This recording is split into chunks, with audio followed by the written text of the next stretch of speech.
to Signal here. Hello, Twitch. Boom. We just fired up the engines. And now what we are doing is, letting the afterburners spin a bit and other aeronautical terms that I sound like I know what I'm talking about, but I have no freaking idea. I'm not a rocket engineer, guys. It's not what I do. We're waiting for people to show up right now. If you're watching this after the fact, and many of you do, you can go to 00:00 and hey, Sean, how you doing? And you will be part of the show, so to speak. You can go there and not have to hear all of the warm up, but there's interesting, fun shit in the warm up, so you may dig it. I've had a hell of a day. Very good day.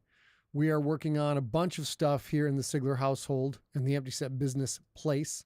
And today was a fucking great concentration day, which for someone with ADHD like mine, you're like, what the heck just happened? Did I spend 10 hours actually focused on stuff? And now I've got another 2 to go, at least. So that's where we are right now. Actually, what time is it? 5? Yeah, about 10. Let's see. I need to get the script up, ladies and gents. Can't do a show with no script. It's the way it goes. We do. So you would call the show semi-scripted. So we've got talking points and some bullet points that we set up so we can get through the content we want to deliver to you. But if you're familiar with the concept of semi-scripted, that means it's just kind of a guideline. We have kind of a guideline of what needs to happen. And I got to get that guideline up right now. Because what you want, my friends, is you want the effervescent creativity that is a real girl herself and me. It's what we do. It's how we do. We're working on A's mic sound. So we've got our sound board, if you will, or our sound rack is right under the desk. And every 2, 3, 4 episodes, I stretch out my feet and I reset a setting. I move a dial with my monkey toes. And it turns out to be a thing we have to work on. Rob Otto, when in doubt, pretend what you're talking about. Rob knows a lot about what he's talking about, you guys, for sure. Sean, yes, no more Fu Manchu. I am preparing for my first ever cosplay. I will be cosplaying at Dragon Con, and I needed to do the Fu Manchu, and you also might notice my luxurious hair. Yes, I'm actually growing out what hair I have for this particular cosplay, and I think you guys are probably going to like it. A's going to get us lots of social media video for it. It's going to be fantastic. Timer's cooking. There we go. Now, as A gets settled in here, we'll get her camera dialed in. It looks pretty good. So we'll go back to main until A is ready to sit down and join us. I got to get you some water. I'll be right back. Thanks, Pumpkin. Don Shipley in his house. How you doing? Edward Rocco. Let's see. We got Cobalt hanging out. Good. So we've got a plethora of screens here at Empty Set Entertainment.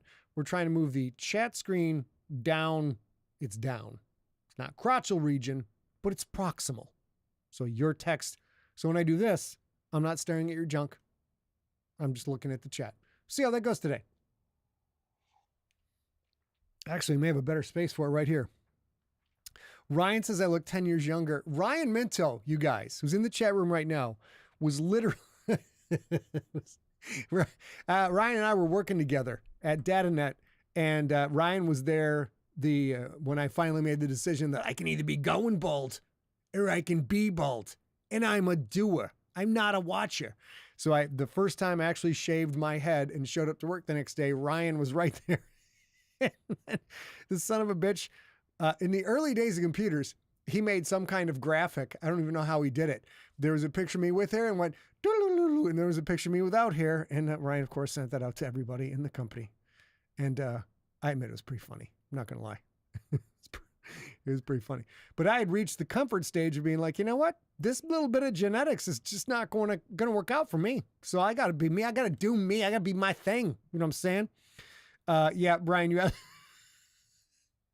Ryan's still giving me shit. I didn't mean to facilitate that. That's not nice. Just you have to be nice. Goodness gracious. So we have to grow out the hair for this particular role. And anyone who is a fan of comedies, I believe, will deeply enjoy this. And hopefully we get a bunch of clips together for that. Fly to the bicycle, show pictures. We're going to show video. Actually, hopefully, we'll see how it goes. A was going to be part of the cosplay, but A decided she would just rather work the camera and do her thing. Jack Andra in the house. What's up? Jack's Nest, baby. Jack Hold on, switch cameras. Here we go. Hey, Jack.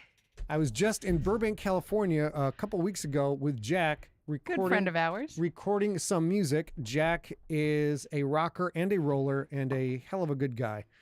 And Jack, I tried to recruit someone for the end of the year thing today, but we'll see how that goes. Okay, babe, can you see everything okay? I can. Good. I got to get my headphones. I'm going to try and bump this font up just a smooch. Smooch? 2 smooches. See how it goes. By the way, everybody, Luke is in the house. Oh, it doesn't work. Hi, pals. My special thing doesn't work. Recluse Mage, how you doing? Zach Parrish, yes. Zach, it is not a Lincoln Franks cosplay. I don't think I have the physicality to pull that off. And I know you've sent me a text about Dragon Con. I haven't. Good evening, Sean. Haven't read it yet. I am behind. So and I'll explain why I'm behind. Here we go. So if you happen to be watching this on the TikToks, we're still figuring out what we're doing. Welcome. I hope you enjoy it. Or on the LinkedIns, that's possible too. There's a publishing update coming up very shortly. Stay tuned.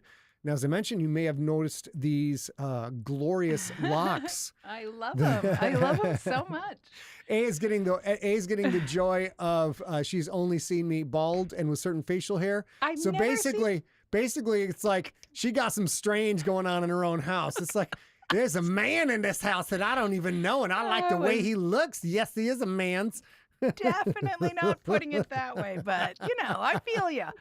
All right, we got a blitzkrieg. We gotta get through this. So I will be doing my first cosplay ever at Dragon Con. I won't tell you what the cosplay is, but I can tell you it's going to be fun, and it's going to be very, very, very loud and very in character with my nature. On tonight's live stream, people, we're geared up for football season, marking its return. We're going to cover Football 101 and the current NFL structure. Now, if you know a lot about football, you might find something in this loose discussion about the 101 and the structure, but a lot of people, it's just a mystery to them, and it's this overwhelming tsunami of information.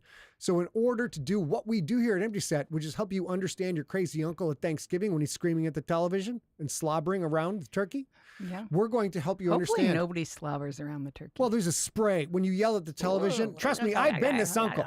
I have been at my brother's house during Thanksgiving and had 2 nephews and 2 nieces look at me like, why are you yelling so much? Because the Lions were losing, so I had to yell a whole bunch.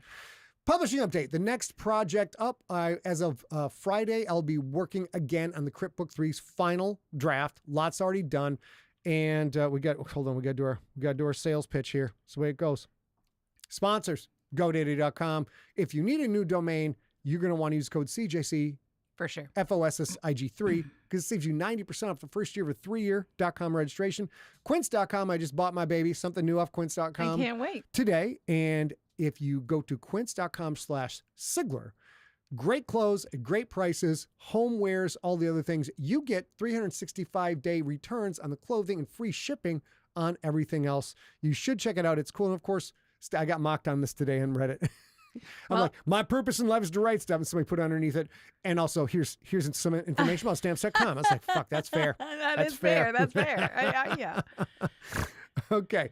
Let's see. We want to bring the most stuff to the most people, and that means options. Let's go ahead and get rid of this and that. Zach Parrish in the chat room on Twitch says, dude, that hidden link in the Kindle for the OG of the Rookie Football 101, that linked to an overview. I still remember how awesome that was.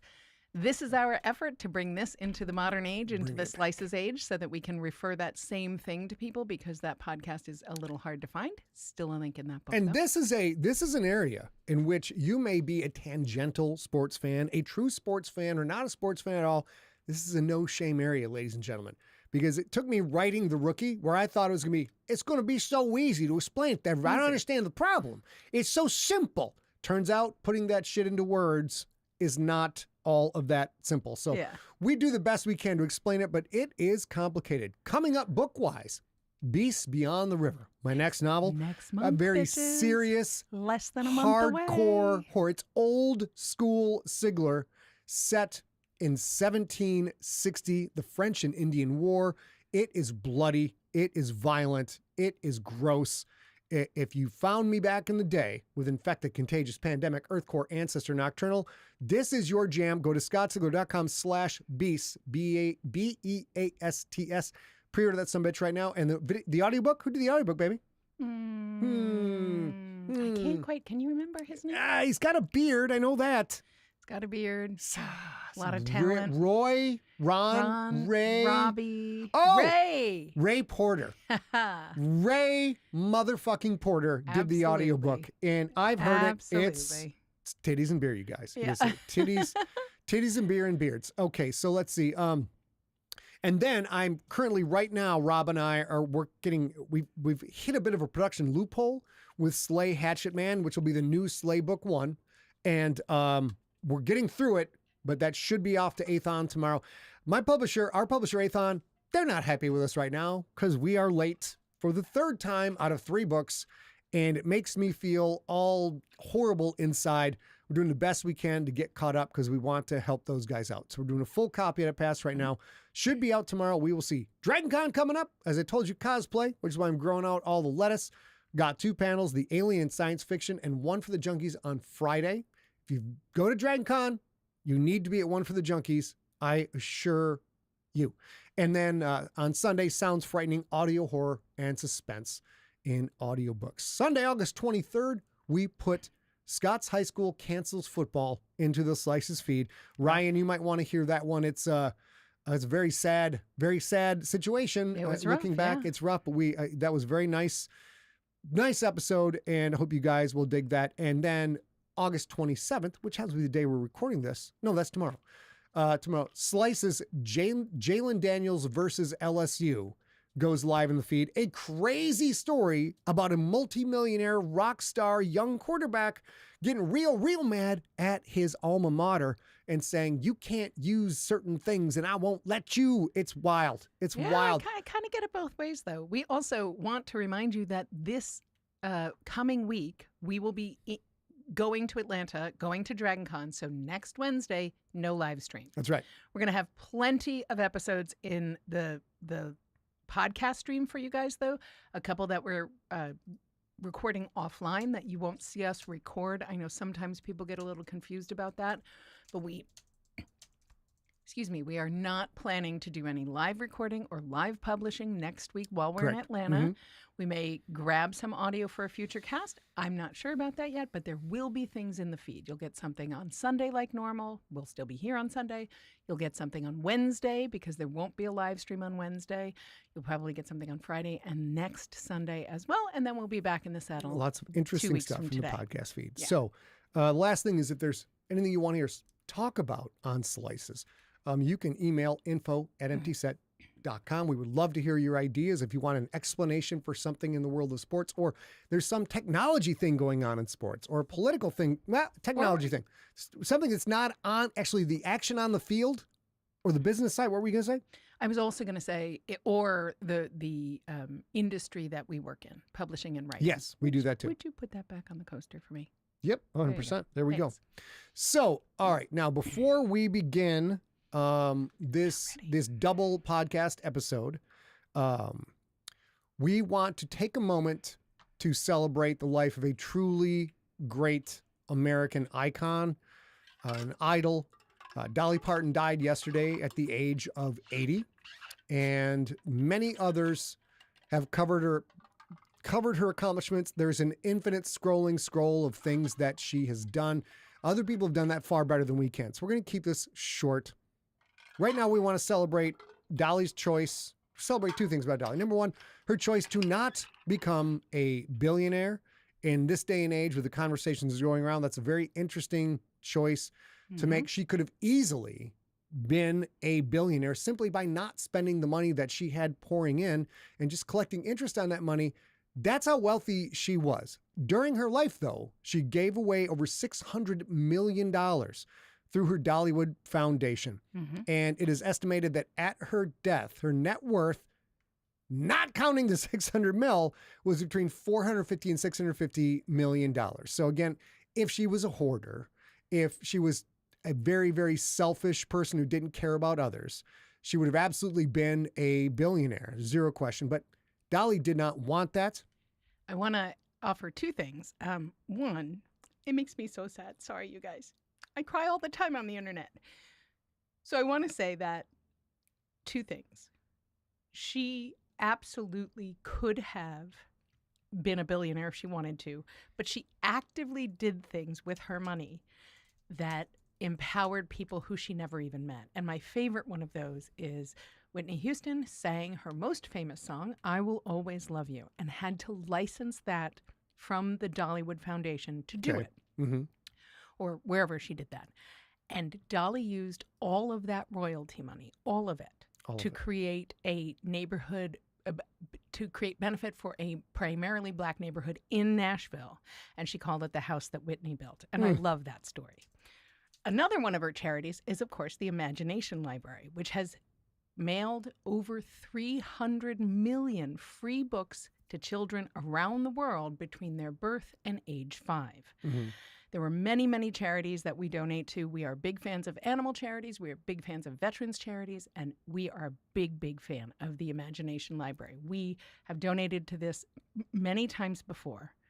And I think tonight we're donating again. Yeah, we're going to donate. Tonight we're going to donate $1,000 to theimaginationlibrary.com. The URL is up on the screen if that is a charity that appeals to you and yours. And if you want to help kids discover the joy of reading, and of course, reading carries on with it a blessing for your entire life of education and learning how to learn about stuff. There is the URL right there. So I want to share one little story, and it's quite a little story because it happened back when we were publishing The Rookie, and we got in touch with World Builders, which is another book organization, great charity. We support them all the time. And we saw that the Imagination Library sends free books to kids, and The Rookie is a YA book. So we reached out, and I got an email back that said, hey, thank you so much. We only publish books for kindergarten, like young 0 to 5 years old kids. So your books are not for us. However, while we're not associated with any other organization, we do want to say that there are lots of incarcerated men and women who would like to have books, but they can only come from a publisher. And we are a publisher. So we were able to send, we do it every year.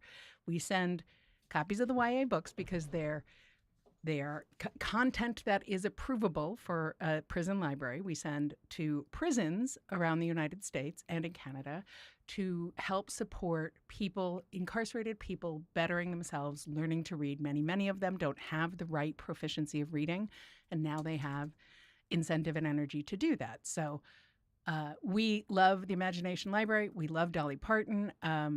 We love that they, even though they would not work with us because our books are not for 0 to 5-year-old humans, they absolutely had a place where we could do good, because that's the biggest lesson that I take from Dolly Parton. Dolly Parton could have been anything she wanted. She could have been the richest woman she knew. She could have been the meanest woman she knew. And she did every single thing in her life. She led with kindness and humility and humbleness and grace. Yep. And I think if you can take anything away from that, from a lesson, living like Dolly, that might be one of them. Also, she published several cookbooks in her life, and in one of them, she listed the Dirt Road Martini as her favorite martini, which is a dirty, dirty martini with a little bit of unsweet iced tea in it. And that sounds gross as hell. So I made us dirty martinis on the rocks to send Dolly off, say thank you for being the best of us, and thank you for showing us the way. And if you guys want, I'll say one more thing. There are lots of fandoms who are choosing to donate to the Imagination Library in a specific dollar amount. The Swifties are donating $13 because it's Taylor Swift's favorite number. If you wanted to pick Quentin's number, $10, that would change the world for them. Change the world for a lot of people. And they change the world every single time they try. So Dolly, the Great, we send you off on a chariot pulled by 1,000 blonde horses. A chariot made of pink sequins and tall heels and big boobs, taller hair, and even bigger boobs, and glorious music, and all of the positivity that you brought to this world. May a portion of that go with you into the after beyond. And I'm not going to cry. Fuck that. I'm done. That's it. Bye, Dolly. I cry on the internet all the time, so I might cry again. But yeah, Dolly was the best of us. Dolly can still show us the way. We see that over and over and over again. I got very upset today because it feels the same way that it did for me, because I'm a million years old, when Lucille Ball died. Oh, well, Lucille Ball is a fucking titan, dude. It Jesus. was so rough. So rough. And I'm not ready for Carol Burnett. I'm just not ready. Can't be long now. Can't be long now. Sorry. That's not well timed, is it? Hey, by the way, that person you love, she doesn't have much time left. Okay, let's get that out of there. Get back to here. You ready to rock and roll? I am ready to rock and roll, you guys. A reminder, there is no story this evening. This is not any part of a Scott Sigler story or any other story. We are going to talk about other things. You're not missing anything in the Siglerverse in this fiction, but you should check it out. And if you are missing the stories, there's a couple of things that you can do. Number one, almost all of my stuff is free in a podcast form, most of it read by me, some of it read by A and other people. Just go to your podcatcher, search for Scott Sigler, search podcasts, and you will do okay there. And of course, if you want the stuff and you hate commercials and you want to support us and get our fiction, go check out scottsigler.supportingcast.fm. For as low as the price of a cup of coffee every month, you can get a bunch of stories ad-free, including this podcast ad-free. For sure. And even if you don't want $5 a month, just go there and sign up to stay informed. The stay informed level doesn't cost nothing. And we got crazy tiers from there. So if you're doing okay in your business, and you bring it on in, we've got a couple of different ways for you to share that large S with us. You ready, babe? Yeah. All right, here we go. Let me get the podcast set up. And I know a lot of you are talking about Tim Curry also having died today, but Dolly was after our notes. Specifically important to us because we are publishers and work with books all the time and have worked with the Imagination Library for years. Tim Curry, an absolute beast of a good human being. Kingpin of a human being. He obviously advocated for creativity, for actors' rights, for LGBTQIA plus rights. He was a beast among men. And then 14 years ago, he had a stroke and spent the last 14 years of his life being unapologetically disabled in the public space. And I also love that. He changed a lot of people, a lot of lives for a lot of people in the best ways. In the chat room, Zach Parrish says, if we are donating jersey numbers, then I'm donating $93. Zach, I forget, is that your jersey or is that a player I'm not drawing to my head right now? Also, real quick, Tim Curry, obviously his most famous role, without a doubt, the Rocky Horror Picture Show, Frank Enfurter. Just a game-changing performance in the world of film. It changed a lot of things for a lot of people, in addition to just being an absolutely fucking spot-on, incredible, magnetic performance. That's my favorite Tim Curry movie. You know what my second favorite Tim Curry movie is? No? Congo. Oh, fair enough.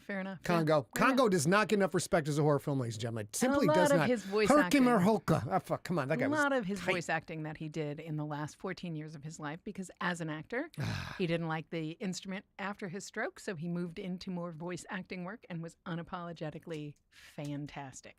I will say my favorite definitely reinforced Donna Millar's hatred of clowns, because I think it was spectacular. Dude. Oh, he was so good, dude. Yeah. He was so good. Zach Parrish, by the way, number 93 is Mumo Killowy's number from the Galactic Football League series. Thank you, Zach. That is absolutely everybody's loving Congo. I'm glad. Congo and Pumpkinhead do not get enough fucking respect in this world. And Don Shipley mentions Clue, and it Clue. He was so tight in Clue, man. He was so good. Oh, Chris Grohl, Legend was his favorite Tim Curry role. So Holy crap. We appreciate you guys letting we'll us shine up Tim when we come back. We'll do it. Give a little Tim shine. Pour a little out on the curb for them. But we're going to talk about football because, the season is about to begin. It's time! Before we actually start the recording for the podcast, I do want to mention Dawn Shipley. I know you are one of them, but several of you have emailed ideas for the cast that you would like to see specifically about football. Dawn, you asked, can we cover fantasy football? We're going to do that not tonight, maybe, and not next week because we won't be recording, but the week after that, we will have that podcast for you as well. But tonight, there's going to be a couple. We're going to do a primer on football 101, as it were, and then we're kind of going to talk about the NFL season in 2026. Hunt for Red October, yeah, for sure, dude. And then next week, we are not going to be live on Wednesday, but there will be stuff in the podcast feed. And then when we come back 2 weeks from today, we will do fantasy football, and then we will talk about the Detroit Lions. The Detroit Football Lions. All right, let's get into it. Here we go. The chat room's just jumping, bro. People love the Tim Curry. They love the Dolly Parton. Yeah, they were great. Yeah, they were They great. don't care about us. Titans. They love those two Teen Titans. All right, That's let's okay. get it, right, babe? I'm okay with that. They were giants among men, for sure. Giant boobuses and hairs among men. You wanna put... Yeah, I got to make sure we're recording here first. Okay. Also, apparently I got the gas this episode. Sorry, dude. I get excited and I bring in too much oxygen. For God's sakes, what am I going to do? Happen. Which one? Football 101 first? Football 101 first. Now, before we start actually recording, I want you guys to know that while I know an awful lot about football, I was working all day long on Hatchet Man. Rob and I are working that all day long. Been working on it nonstop. So therefore, this script was penned. This script was penned by A. I'm going to do my best to keep up, but it might be a little bit loosey-goosey and fun and free and jolly. It might be jolly. And good news, you actually saw some of this last week because we had a different plan. So some of this you've seen already. It's fine. Okay. Yeah. Okay. Are you ready? Ryan, I expect you at the, we will let you know, but I expect you at the Lions, the very special episode about the Detroit Lions. Okay, ready? Yep. Do you want to do the crazy intro or do I do the crazy intro? I'm doing Remember the hook. Let's go. Me Do it. Script. And football season is finally here. That means millions of Americans are about to spend their Sundays screaming at the television. And some might be watching along and thinking, I basically understand what's happening, but I'd like to understand a little bit more. That's totally me. Scott and I, and mostly Scott, are going to help you figure that out right after this quick break. And that is where we do our commercial, our number one commercial. Hopefully it's 30 seconds, but who knows these people. Ready? Welcome to Scott Sigler Slices. I am Scott Sigler, a sci-fi, horror, and sports fiction author, also known as the future Dark Overlord. And I am A.B. Sigler, audiobook narrator and publisher at Empty Set Entertainment, where we make cool stuff for cool people just like you. It is the most wonderful time of the year. We're going to get you geared up on the gridiron basics for the action that's about to start. Now, some people call it football, but football is a thing that other people call another thing. And we are going to, this show, we're going to focus on it's gridiron. As George Carlin said, the best name for a sport ever, gridiron. Now, you don't need to know everything, but knowing a little bit about this sport that is pervasive and overwhelming and on all the screens everywhere all the time, knowing a little bit is going to help you have more fun, help you communicate with the people around you. And it's great. So we're going to teach you 4 or 5 or 6 things that will immediately make football a little bit more understandable and a lot more fun to watch. This is exactly what we're doing today. It isn't going to be football university. You're not getting a rule book. You're not getting a playbook. You're not getting all this. There's no test. You're not getting all the rules that are fit to print. You're getting just enough football knowledge to make watching the game better next week. Yes. And we'll set you up for Thanksgiving. You can sit back with your drink and you're just chilling. And he'd be like, it'd be like this, like, oh, 3rd and long in the 20. Yeah. I would, I think the defense has the advantage here. And then you shut the fuck up and say nothing. So let's go with that. Absolutely. That is exactly the goal. And when you do that, your uncle, crazy uncle, gives you the side eye. And your uncle's thinking this, I swear to God, when you drop a little bit of line like that, your uncle's going like, does she know more about football than I do? Yeah. And they get worried. And it's so much fun. So we have 4 or 5 episodes in the next few weeks that are going to get you ready for the American NFL football season. And we're sort of, generally speaking, calling it Now You Know a Little Football Shit. So let's talk about how you learned a little football shit. Okay. You grew up with football in a way I definitely did not. Not only were you a football fan and you watched football growing up, and I was not a sports fan growing up, your dad was a football coach. My father, his name is Irv Sigler III. Irv Sigler Jr., excuse me. My brother was Irv Sigler III. He was a human-shaped person crafted out of football iron. He was made from gridiron ingots. And he still is, by the way. In a Prometheus firestorm of knowledge of the game. And he is in the Michigan High School Football Coaches Association impressive. Hall of Fame, 2-time state champ, coach. He coached football. He also coached at Olivet College, which is my alma mater. He started, first I have to say, my first memory as a human being, and I can still remember, the first thing I remember was sitting on my dad's knee, because he was a high school football coach at the time, watching 16 millimeter football film. So when my mother Carol's like, Irvin, for God's sakes, can you just watch the children for a few seconds? Like, sure. I'm sitting on his knee. He's watching, he's doing film breakdown. That's the first thing that I remember. And so he started coaching me as a little kid, and I was lucky enough that he was my high school football coach. My brother, Irv, also played for my dad, also was a high school football coach, happened to retire today, as a matter of fact. Retired from coaching a couple years ago. But that's he retired awesome. 30 plus years as a high school educator. Great guy. So absolutely, for the Siglers, football was a family business, which is Still really, is. yeah, and it is an important distinction for what we are talking about today. Yep. So that's very important because football, it looks like a bunch of silly people wearing crazy, colorful costumes who aren't comfortable being full drag queens, but want a lot of flair. It is sporty cosplay. And they want to just run around and crash into each other. Just get crazy out there. Run as fast as you can and just hit that thing. That's what it looks like to the uneducated. And it is all of this, gloriously so. But underneath the violence, ladies and gentlemen, is the world's most complicated game. The only thing more complicated than American football is war. And that is inarguable.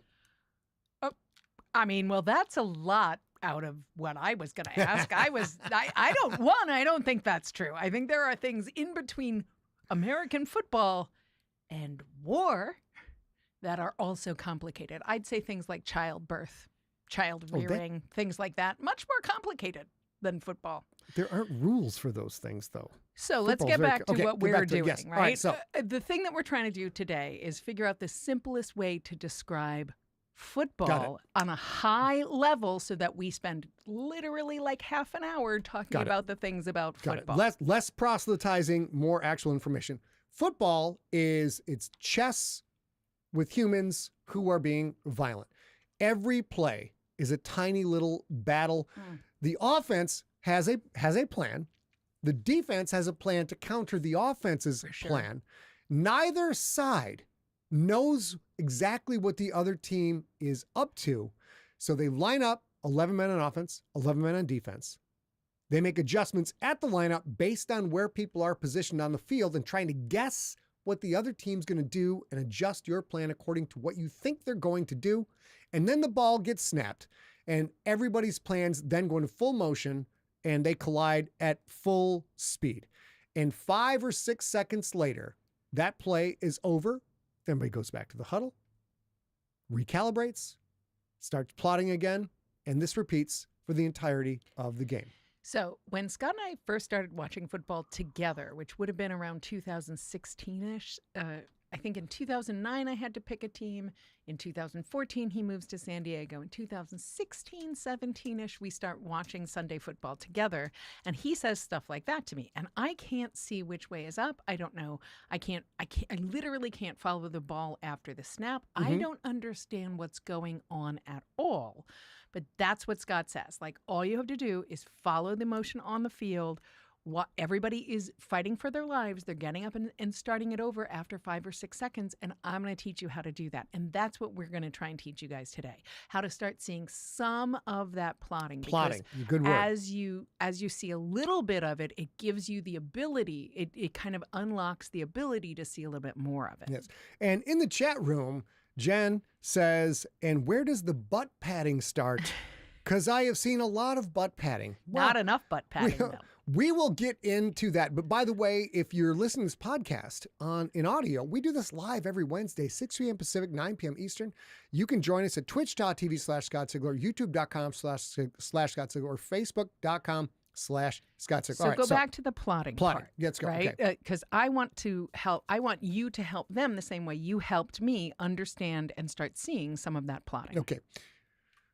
The plotting concept is important because once you start to see the strategy, even a little bit, once you see what they're trying to accomplish on both sides of the ball, football becomes a very different game. It is a constant strategic and mathematical analysis applied in a three-dimensional space with fallible humans executing those various plots. Right. So this is exactly what I'm talking about. That makes sense. When you say it with words, that makes sense to me because I've watched some football. We assume you guys have watched a little bit of football. We know like touchdowns are a good thing. Everybody understands a touchdown. But where do we, who know less than you do, go from there? Okay. The place to start is a thing called downs. So the basic premise of football is the offense comes onto the field and they have 4 plays to move the ball at least 10 yards. If they move the ball beyond the 10-yard line mark from what's called the line of scrimmage, so where the ball is put down, that's the line of scrimmage on first down. If they advance that ball 10 or more yards, they get a new set of 4 downs. Right. And this is a thing that I knew from my very little football watching before I started watching with Scott, which I understand what a 1st and 10 is. That's when they first line up. This is their first chance to go 10 yards. And every time they go 10 yards, their chances start over. So if you get to 1st and 10, you start again at 1st and 10. If you only go 6 yards in your first attempt, 1st and 10, you only go 1 and 6. On your first attempt, you only go 6 yards. Then you're at 2nd and 4th. Yes. So you get those 3 tries. And some teams, it's based on field position. They may choose to go for it on 4th down to try to accomplish a 10. If they fail, the other team gets the ball at that spot, or they may punt the ball. So it is, if you're at 2nd and 4 and you only gain 3 yards, now you're at 3rd and 1. And then you've got that decision to make we talked about earlier where you're like 3rd and 1 on their own 20. I think the defense has the advantage. But this is exactly how if you are a person who wants to watch football but doesn't think you know football, this is where you start to sound smarter because you say, oh, now it's 3rd and 3. And this is, where you start immediately sounding like you know what's happening on the field. Yes. And to go back to our chess context. So obviously football is not chess. They're related with the way pieces move. But another way to think about with the chess angle is going back to this downs, the number of downs you get to advance the ball 10 yards or you have to turn the ball over. So while the players can be incredibly variable in what they do within the context of the rules of down and distance, 1st and 10 and getting a 1st down are locked in, just like a knight can only do this, a bishop can only do this, a pawn can only do this. So that's a key way to start enjoying the game because down and distance tells you something about what each team is going to do. Is it 1st and 10? Well, they can run the ball. They can pass the ball. Pass the ball, if it's successful, usually goes for more yards than a run. But a run is a little bit more predictable, but gains less yards. And let's say it's 3rd and 1. Depends on where you are on the field. So if you're on your own side of the 50, each team defends a goal line. So those colorful spots at the very end of the field, each team defends one side in the first quarter, then they switch for the second quarter, then they switch back at the half, then they switch back at the 4th quarter. So depending how close to that you are determines whether you want to attempt a run or attempt a pass. If they only need 1 yard, they could probably run, and the defense knows that, so the defense reacts. Now, if it happens, there's a sack, a penalty, and now it's 3rd and 12, for example. Right. The defense knows the odds, the statistical odds of you making it 13 yards on a run play is very low. So they know your quarterback's going to drop back and throw the ball. Which means that's the offense getting more aggressive. If the offense, if they want to make that 1st down, they probably have to pass. This goes back to the chess analogy. Yes, the offense has to get more aggressive, but the defense knows this, and that factors into what the plotting geniuses decide their plot is going to be for that next play. Like you said, football is sort of violent chess, Yep. right? So again, I mentioned we are teaching you football shit because I call it football shit all the time. When he's teaching me, he knows everything. So he's going to add a lot of info, but this is our first official moment where now you know a little football shit. You know that everybody gets 4 downs, or sorry, they get 4 downs to make the play, and every time they go downfield 10 yards, they start over with the 4 downs. They get 4 downs to go 10 yards. Mm-hmm. They can't make it, depending on where they are on the field. I feel smarter already. I don't know. So this is, now if you don't know football and you're watching because you enjoy us or you're listening, this is one of the really exciting things when you start to understand what's going on. Let's say it's 2nd and 6. Now you're thinking like, okay, are they going to run the ball? And you don't need to know how they run the ball, or they're going to pass the ball, and you don't need to know those plays. But now you're starting to get involved in guessing what the decision is going to be, and either guessing right and being happy because it worked, guessing right and being upset because it didn't work, guessing wrong and being justified because they got it wrong, or guessing wrong and being delightfully surprised because they got it right and it went somewhere else. So this basic concept of 4 downs to move the ball 10 yards, or on 4th down, you punt to the other team, is the central core of understanding the up and down traction of the field. Yep. So knowing what down it is, knowing how many yards you need and where you are on the field, and also what is the score. And that's a more advanced lesson. We'll get to that later, but those are the big things. This is such an interesting thing to me because I don't need to know the play they're going to run. I just need to know where they are on the field and what the potential options are, is sort of what you're saying there. Yeah. And it's just, knowing the situation lets you understand the problem everybody's trying to solve. Think about it this way. This is off the top, man. Think about it this way. When you see a really fucking good movie and you don't know what the character's going to do next, there's a thrill with that. There's an excitement level with that. Football is very similar in that you're getting to watch a movie being written in real time and you don't know exactly what's going to happen. So that is a very good thing. So just knowing the situation lets you understand the problem they are trying to solve, and then you can be delighted and watch from there. Absolutely. So coming up, we are going to meet the different character classes on a football character field. Classes. I like that. Type of characters. If this is a story, we're going to tell you the type of characters you meet. And Scott is going to teach you something ridiculously simple that you can watch that might let you recognize a run or a pass before the play develops. We'll be back right after this. Like I said, you're doing great. This is great. This is very fun. I'm already starting to fucking slide off script a lot. I'm doing the best I can. Because you just know so much about shit football. fires me You up. can't do anything about it. So we're coming back in. Welcome back to Scott Sigler Slices. Today, we're talking football basics. Let's meet the players playing our violent chess game. But let's not list every single position and turn it into homework for all these lovely people. All right. So before the break, A mentioned character classes, which I think is phenomenal because there's an enormous amount of nerds listening to this channel right now, either live or after the fact. And I am one of those nerds. I'm a jock nerd. I'm half character class jock/nerd. So we're going to talk about the positions as character classes. First of all, the quarterback is the focal point of American football, of Gridiron right now, without a doubt, is the quarterback. The rules of the game have been codified in a way to help good quarterbacks be more successful because it creates a more entertaining game of passing the ball. So think about the quarterback as your field general. Think of the head coach as the emperor. The head coach as the emperor is determining all of the strategy, but on the field, quarterback gets it done. He is the person who handles the ball on every single offensive play. He takes a snap from the center, who's the guy squatted down, and Jason Kelsey hikes that football. Yeah, Jason Kelsey, I love it. And then the quarterback is either going to hand the ball off to a running back, pitch the ball to a running back, or the quarterback is going to drop back and throw or roll out to one side, left or right, and throw the ball. And sometimes the quarterback can run the ball himself.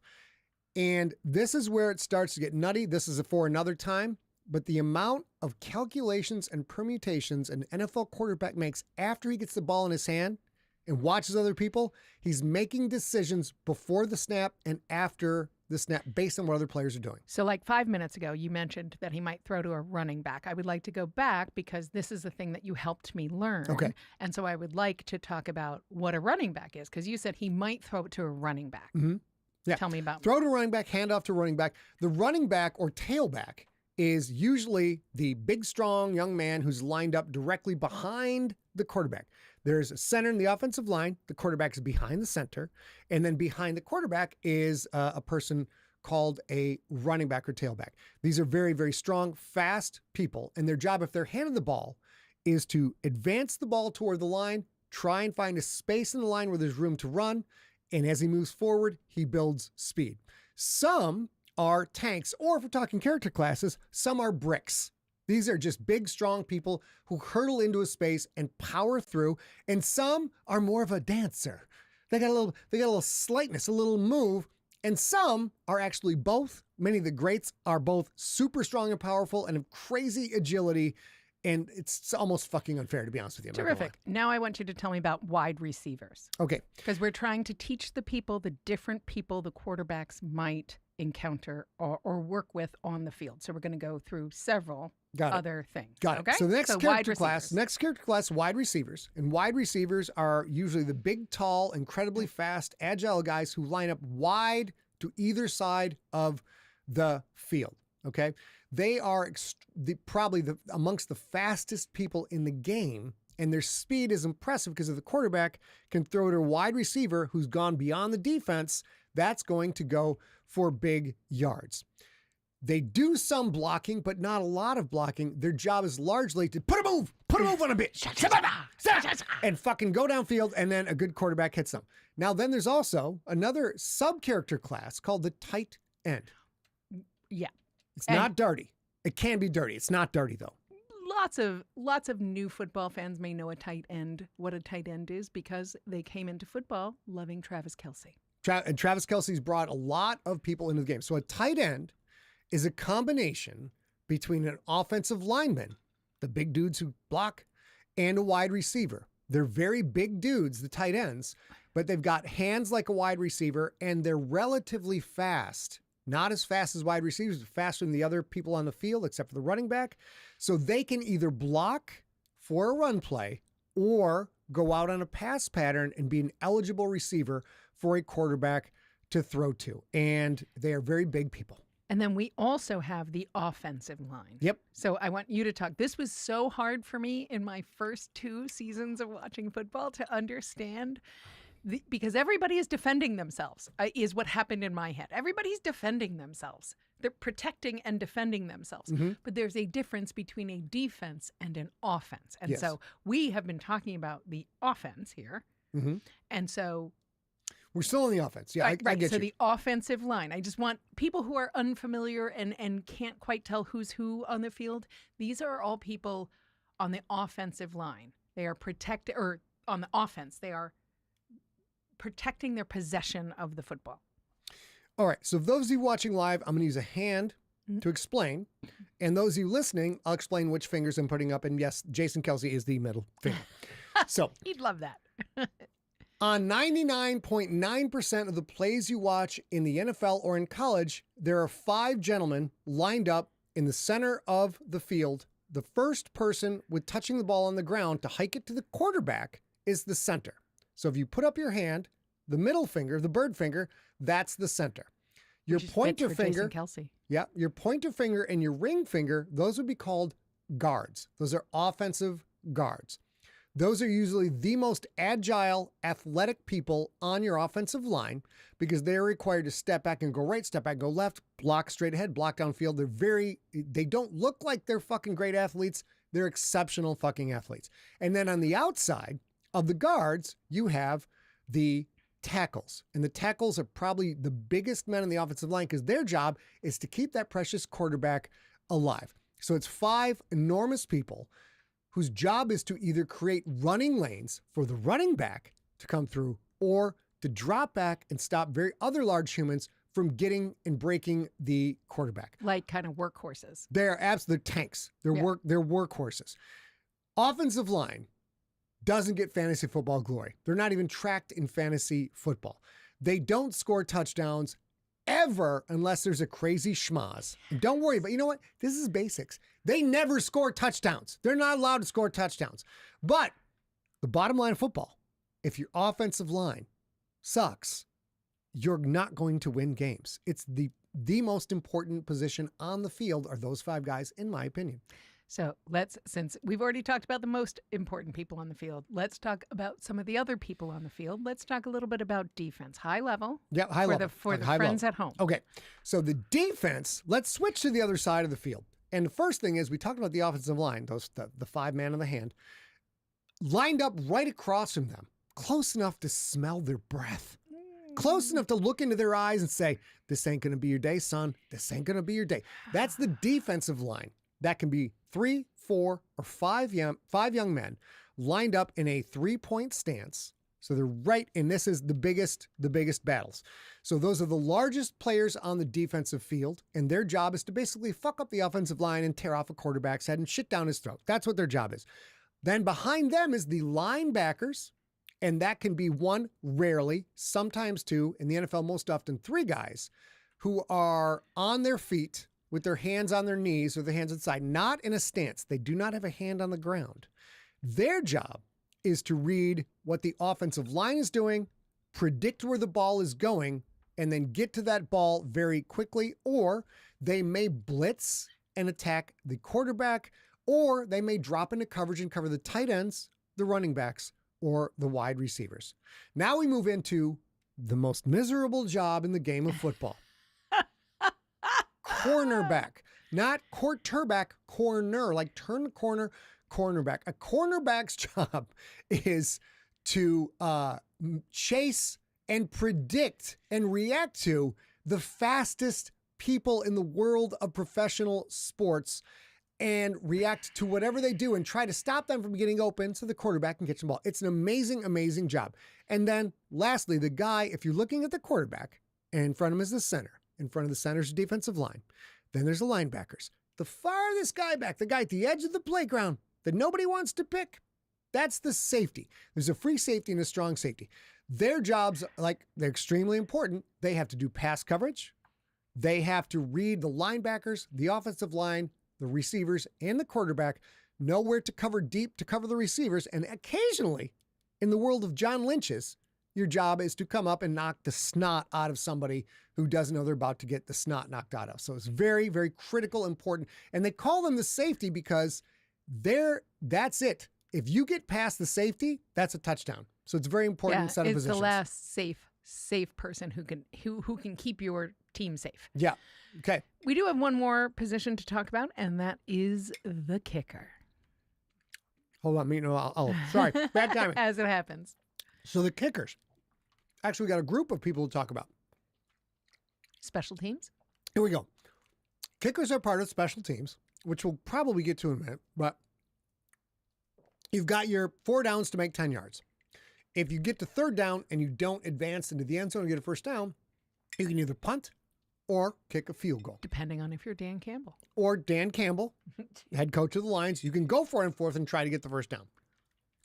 So the punter and the kicker do very similar jobs. If you are on your own side of the 50 towards your own goal line and it's 4th down, you will pitch it to a young man who will catch the ball and kick the ball and try and bounce the ball. He's like a wizard. He hangs around the sidelines all day long. He smokes pot. No, he doesn't. He doesn't know how much money he makes. He just knows he doesn't know how to spend it all. He's probably fucking singing Grateful Dead songs. It's a fact. Nobody pays attention to him. Nobody cares about him until it's like that moment that you're like, hey, wizard. You know what? The other person's wizard. Punters are kind of the high wizard. The kickers are the actual white-haired, big-headed wizards because they win games. Kickers win games. Somebody says, hey, wizard, the entire kingdom depends upon you making this kick with 3 seconds left in the game. And if you make it, we ride into Valhalla, we ride into glory. And if you miss it, everyone will hate you for the rest of your life. So the kicker has an opportunity to do what's called kick a field goal. A field goal is worth 3 points. And like 80% of NFL games right now come down to the kicker kicking the ball. And if the kicker is successful, his team wins. And the kicker misses, his team loses. Doesn't sound like there is any pressure on the kicker. No, there's probably no pressure. All the pressure is on the kicker. And it is, everybody hates you if you miss. So I do want to bring up a couple of things. As you know, Scott is super excited to share everything he knows about football. I'm trying to get him to share a little bit that he knows about football right now. We'll see how it goes. But one thing that you did for me, that you gave me when I first started watching football with you, which I think is a very beneficial, lovely thing that I want to share with all of you guys, it feels absolutely, completely backwards. But what you said is maybe stop watching the football. Okay, so this is so now we're moving into, this is the 102 class. We're covering 101 stuff. We're covering 102 stuff now. It's still basic fundamental football, but it's a step up. So bear with if you can, but if you don't get it, it's totally okay. So most everybody watches the football, quarterback to running back, quarterback to receiver. But once or twice during a game, while you're trying things out this season, watch the offensive line. The two people you want to watch are the guy on the left and right of the person who snaps the ball. Such a good piece of advice. Such a good piece of advice. Because it really opens up your brain to the complexities that are going on to watch the offensive guards. Do they step straight back with their hands up? They're trying to pass block. Do they take a step back and go left? It's probably a run play left. Step back and go right. Probably a run play right. Do they not know where the ball is on the field because they are not watching what they're supposed to be watching also? So what is the easiest one for somebody like me when you first started teaching me where I can watch the battles happening? What's the easiest place for a beginner? I think the easiest place, of course, to watch a quarterback. All the action goes towards a quarterback. But if you want to start expanding your brain and awareness, just watch the five guys on the offensive line. Do it 5, 6, 7 times a game and watch it right when the ball gets snapped. Because if these big dudes just fire forward and they're trying to punch a motherfucker in the mouth, and the defense moves back, that's probably a running play for reasons we won't get into right now. But yes. Pause for just a sec. Mm-hmm. He's right. We're not going to get into it now. But I am telling you, as a person who watched football with him season over season, and he told me, hey, every once in a while during a game, if you understand how the safety will... the center will give the football to the quarterback and what happens from there and who gets it from there. Yeah. Once you do that a couple, 2, 3 times, look at somebody else on the field. And that really taught me so much. So we will talk more about what they do once they land. But like you said, if those big dudes move forward and start moving defenders backwards, there's a good chance it's a running play, which also matters where you're on the field and which down you're on and all that jazz, which I also learned by sometimes watching not the quarterback. And a pro tip for you guys, feel free to watch the quarterback, watch receivers, watch running back, wait for the replay.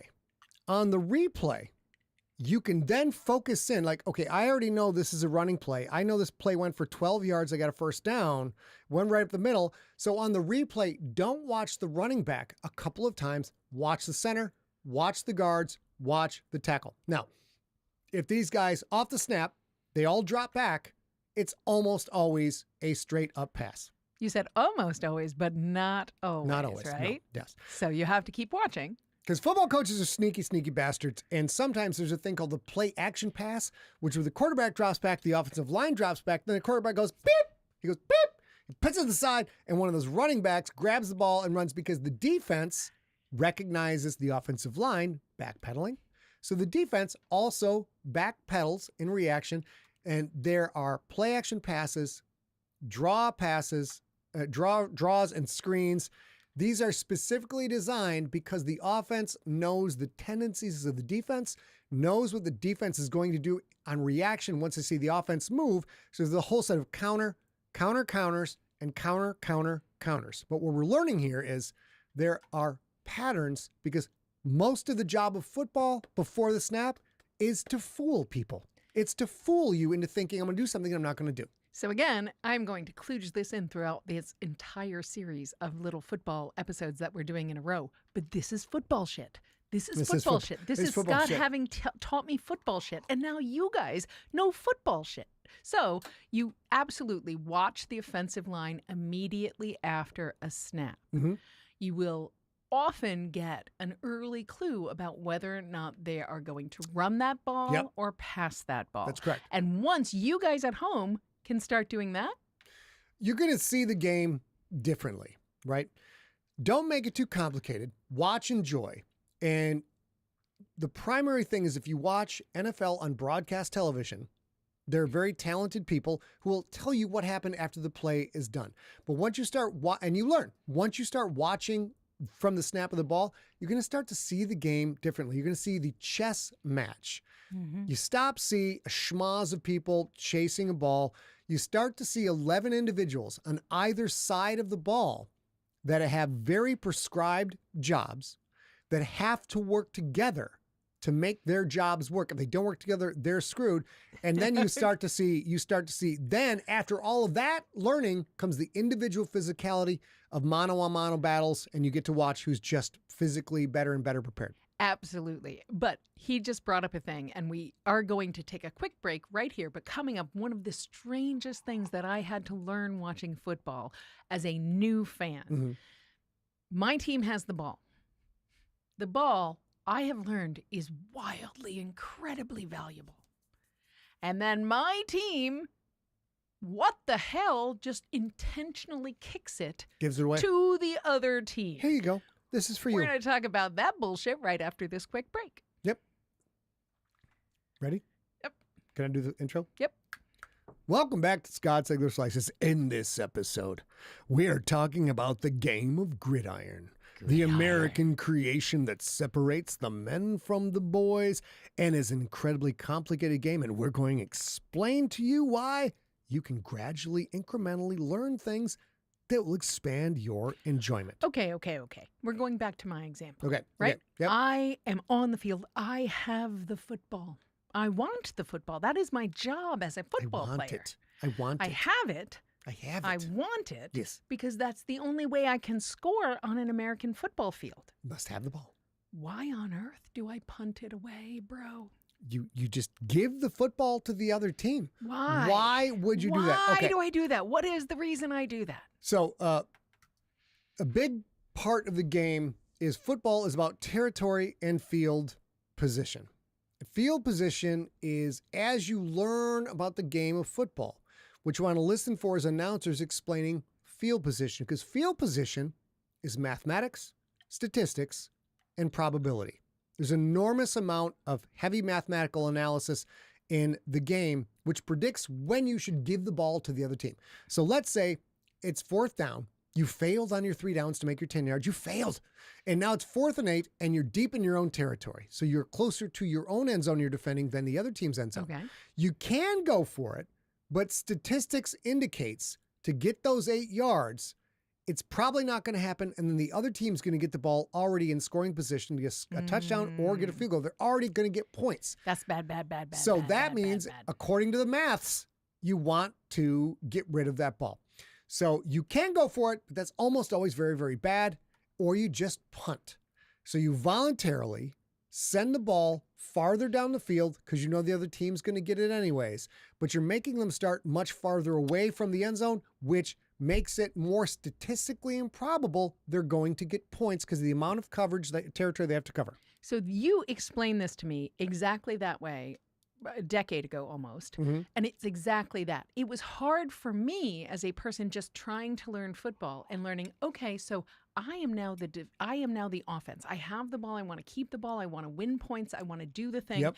And now I am quite literally kicking the ball to them. And I didn't understand it. But you said you're trading possession of the ball, possession of the ball for where it lands on the field, which in football speak, that's called territory. So what we don't want is for me, as you explained to me, we don't want me to try my team to try for that 4th down and also fail and then them be very close to the goal line. Like we want to send the football that they can score with as far away from where they can score as we can. That is correct. And so that is trading possession for territory. Exactly. That's what you explained. Because those of you who are science-minded or highly educated in the world of mathematics or rudimentarily educated in the world of mathematics, statistics, probability, football isn't exactly about who has the ball at any given time.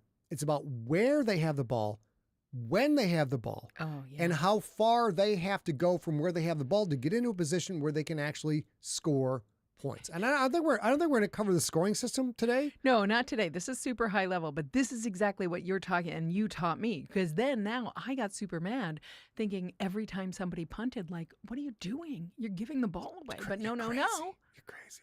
Yeah.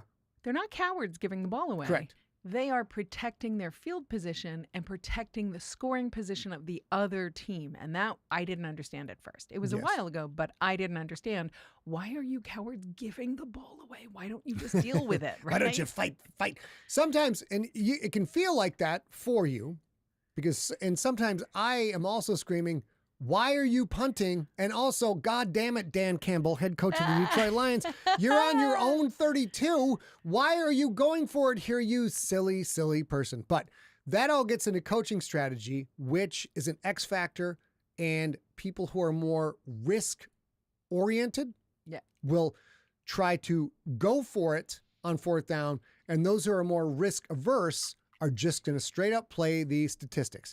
So that's coaching strategy, which is another layer of the fun that is involved. 100%. There is another thing, as the new to football person I want to share with you guys in this Football 101. There's another thing on the television screen that beginners might treat as information instead of just strategy. Or, sorry, just information instead of strategy, but it's always both. It's always information, but it's often strategy, and that's the clock. Yes. Now, the clock is a thing I still struggle with understanding, and Scott kind of gets it inherently. I get it. I've known this since I was 8 years old. It's just fucking genetic at this point. The clock is both your greatest asset and your worst enemy. When you have a lead, the clock is your greatest asset. When you're behind in the score, the clock is your worst enemy. And we in the chat room, babe, I think we need to do a whole episode on just scoring, because I think that's a good 30 minutes to explain the basics of that. Let's do it. So if I'm winning late in the game, I want the time to go as fast as possible. If I'm losing, I want to preserve every second I can. I want to stop the clock when possible. I want to rush to the line and get a snap. Which is actually why we see everybody, all teams, suddenly behaving differently as the clock runs down to the 2-minute warning or something. We'll talk about that as well in a future episode. Yep. But as the clock runs out in the fourth quarter, teams start doing crazy things that they haven't done all season or all game. Mm-hmm. Mm-hmm. So when a team is behind late in a game or late in a half, it changes their risk aversion or risk. What's the opposite of risk aversion? Risk pro?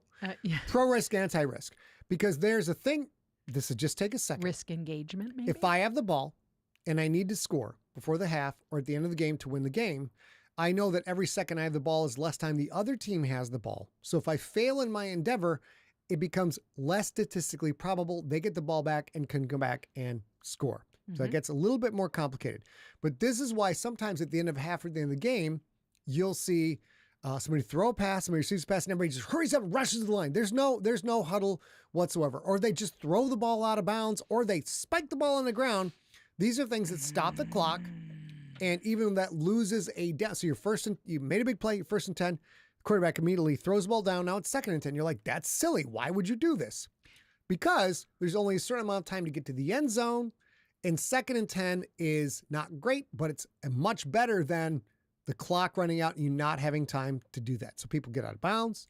They use timeouts, spike the football to stop the clock. The defense, on the other hand, keep the it goes back to what I was going to ask. Score. So going back to the defense. If the team with the ball has the ball, they want the clock to keep going. Force other team to use timeouts, not have their players run out of bounds, which stops the clock, not use a incomplete pass, which stops the clock. They will run the ball. It's called grinding out the clock. Which is, yet again, football shit. Football shit. You're gonna say this at Thanksgiving. You're gonna be like, now I know football shit. Yeah. Please pass the. You're gonna sit back. Pass the cornbread. You're gonna sit back with your Bud Light and your hot dog. Go like, they just gotta grind out the clock, man. Just grind out the clock. So late in the game, you can't just watch the score. You have to ask yourself a question. Okay. Which team wants the clock to move? Yes. If you're ahead, You want to keep going, keep going, keep going. And if you're behind, You want to stop it. You want to stop it. You want to get the ball back. If you're ahead, make the other team burn their timeouts. Sometimes the clock matters more than moving the ball. In the other phrase is the thing about phrase, like this team that's ahead has this phrase: "Tick-tock, motherfucker. Yeah. Your time's almost run out. For Your sure. time's almost run the fuck out. Okay, and and I'm going to get the fucking win, bitch." but if you're behind, If you're behind, stop the clock. stop the clock. Run the ball out of bounds. Spike the ball. What are you doing? Okay. What are you doing? Why would you stop the clock? Sorry. Okay, Whew, I got okay, fired up. okay. I got So fired up. Now, the last 2 minutes that somehow take 20 years or 20 minutes. Yep. In 20 years actuality, more accurate, yeah. 2 minutes that somehow take 20 minutes Mm-hmm. makes more sense, right? Because everybody is trying either to draw out the clock or speed down the clock. And there are many, many rules surrounding So many that. rules. So So many. those last can be the best. Those last 2 minutes can be the best 20 minutes of It's a the lot of game, drama. right? A lot of drama. Let's go back to fourth down though, because this is where the tension almost always seems You're right. to spike. You're right. It does, yeah. Why? Well, fourth down forces a decision. A team's identity is what they do on fourth down. If you go for it on fourth down, remember you got your 4 downs to move the ball 10 yards. If you go for it on fourth down and you fail, the other team gets the ball at the spot the ball is, or if it's a run, they get the ball where the run is. If it's an incomplete pass, they get the ball at the line of scrimmage. But the most important thing is possession changes without switching field position. So you have to decide, what are you going to do? Am I going to punt? Since I failed on this endeavor, I'm going to make sure they have a very long field to cover to advance through to get to the point where they can either kick a field goal or go for a touchdown.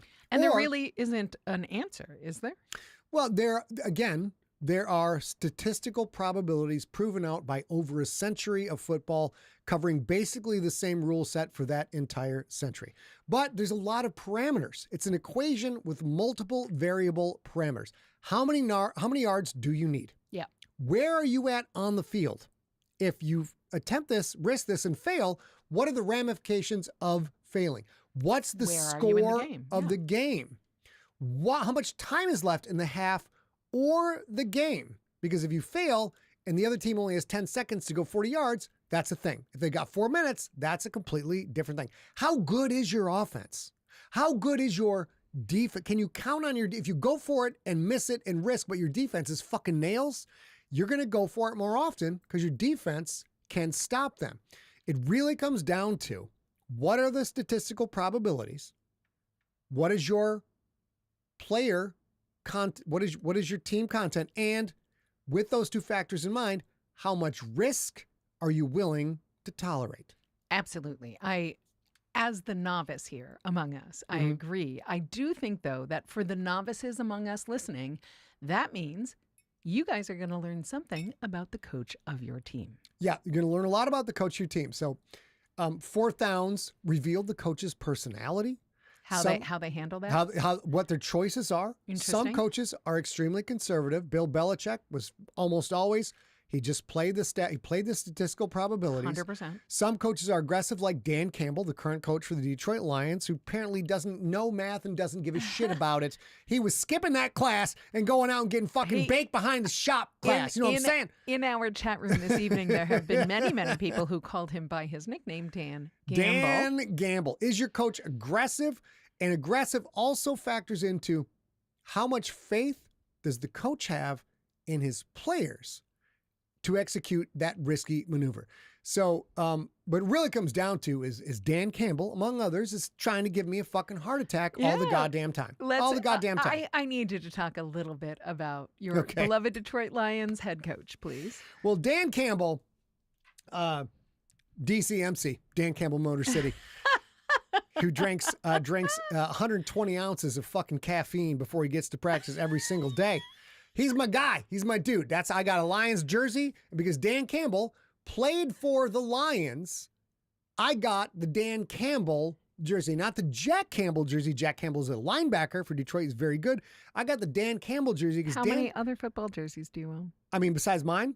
But besides yours that you played in and Kraken's ones for real NFL teams? Just one. And that is my nephew, Tyler Sigler, Irvin Tyler Sigler IV, who played for the Arizona Cardinals and made it to the last cut and didn't quite make the team. But we went to see him play, so it's in the back of the closet, so right? as a lifelong football fan, yeah, who has had many decades of football behind you. Yep. You own 2 jerseys. That's one, correct. your blood. Yeah, I got one blood jersey. That's right. Correct. And the other is Dan Campbell. is a Dan Campbell jersey. I have been, unfortunately, a Lions fan my entire life since I've been 3 or 4 when I had my first Lions helmet and was stumbling around hitting things. It's got a giant light bulb head. It's like fucking Charlie Brown. It's crazy. It's out of control. Head weighs more than the body. Mastermind. You can't really walk It's like straight. an orange on a toothpick. It's an orange on a toothpick. And then Dan Campbell comes along and brings in, now I'm going to need a minute here. I need a minute here. He brings in an ethos of toughness, of personal responsibility, a ethos of if you're going to fuck around off the field or you're not going to work hard on the field, great, go play somewhere else. You're not with the Detroit Lions. And there are pros and cons to this approach, but Dan Campbell is willing to be aggressive at all times. On fourth down, that's why they call him Dan Gamble, because he bucks statistical probability and does whatever he feels is his guys can pull off. So sometimes it works. Sometimes it absolutely does not. It literally cost us a trip to the Super Bowl a few years ago. It sure did. But if it wasn't for Dan, we wouldn't have had the opportunity to be competing for the Super Bowl. But when the Lions are 4th and short, everybody in the room and on TV all over the world knows they don't really know what the fuck this crazy bitch is going to do. I have a t-shirt given to my buddy Dan Baker, which is Detroit Lions, 4th down and fuck it. That's what the fucking t-shirt says. Listen, you guys, in our football series that we're currently starting, this is the first episode of 4 or 5 of them. The last one will be the Detroit Football Lions. We will talk a lot about Dan Campbell in our Lions episode. So we have talked about voluntarily giving up possession. Yep. It's a key thing to watch. Punting the ball, yep. Depending. What about involuntarily giving it up? Well, those are called turnovers. So the quarterback throws the ball, and the defense catches it. Now they have it. A running back fumbles the ball. Defense gets it. That is a turnover. The other team gets the ball wherever that winds up on the field, and they can absolutely run it back for a touchdown, but most of the time, they get where it is.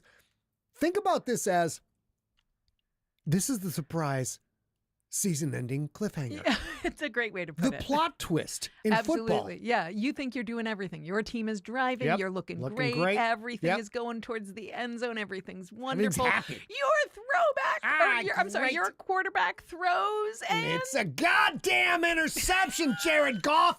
Why do you do this to me? It was our ball. We had it. It was ours. We were going to put it in the end zone. We were going to have 6 points, maybe 7, maybe 8. Who fucking knows with Dan Campbell? And now your beautiful advancing as a field general down the field has turned into my private fucking horror movie. And now my feet are up on the couch and the dogs are getting yelled at. And who knows if I'm going to get kicked out of the condo complex. That's an interception right there. it is an interception because sometimes the defender runs the ball all the way back, which are why turnovers are so enormously important in a game. Because what do?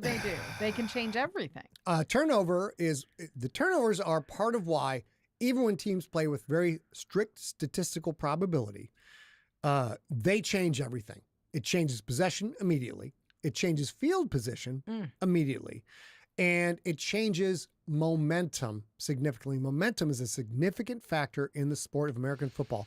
And sometimes it can change the score. It changes everything on the snap of fingers. And that is part of the beautiful, beautiful drama of Gridiron. It's absolutely true that the momentum can change in a literal heartbeat when the announcers, say, winning the turnover battle tonight. It's not about the turnover. It's not about the catch, the interception that caused the turnover. It is about the sea change of the momentum. Protecting your football and your team, or protecting your team and stealing that football. It's pretty simple to win the turnover or to catch the interception. It's a different thing to kind of win the turnover battle. So we have strategy. Yep. We obviously have violence. A lot of it. We have lots of discussion about territory on the field. It's a ground war where we must capture terrain. That's on a clock without question. Tick-tock, motherfucker. It's definitely full of plot twists. Yep. Why does this particular game inspire this level of obsession? That's a fucking great question. That's a great question. One of the biggest things is it's scarcity. I'm a big fan of baseball. I'm a big fan of basketball. You are, yeah. I'm a big fan This of is a great point. soccer, right? Yeah. But baseball and basketball have so many games that a team can literally go on an 8-game losing streak, come back and finish the season with the best record in that league. And it happens a lot. Football. You talk about this all the time.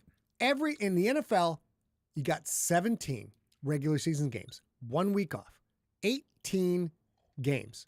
If every single game you lose is crushing and critical, and it really matters. Every single game matters. One bad Sunday where your guys just aren't on, or the coach made a silly choice to go for it on 4th and 2 from his own 12-yard line, and then you don't make the playoffs because of that choice. So 3 bad Sundays, just 3 bad Sundays can get people fired. It's crazy. Yep. I will say, absolutely one of the things that we talk about quite a lot as a football household, and also a household that is part of the publishing industry, is that football is very episodic, and football is full of storytelling. You see this over and over and over and over again. And so football kind of gives us natural episodes. Every game is a story. Who's hurt this time? Who's coming back this time? Who was hurt last week? Who is favored? Who needs the win? Who doesn't like who? Is this a rivalry? All of this stuff we're not going to dive deep into in this episode, but as you watch football, you will get this. And the big one, who blew the game last week and is getting a chance at redemption this week? Redemption is huge. Because the interstitial pauses, the week that goes by in between each of these rivalries or each of these flaws or things like that, the pauses actually help. The pauses in the game, those 6 days off, that's where your characters can level up or they can level down.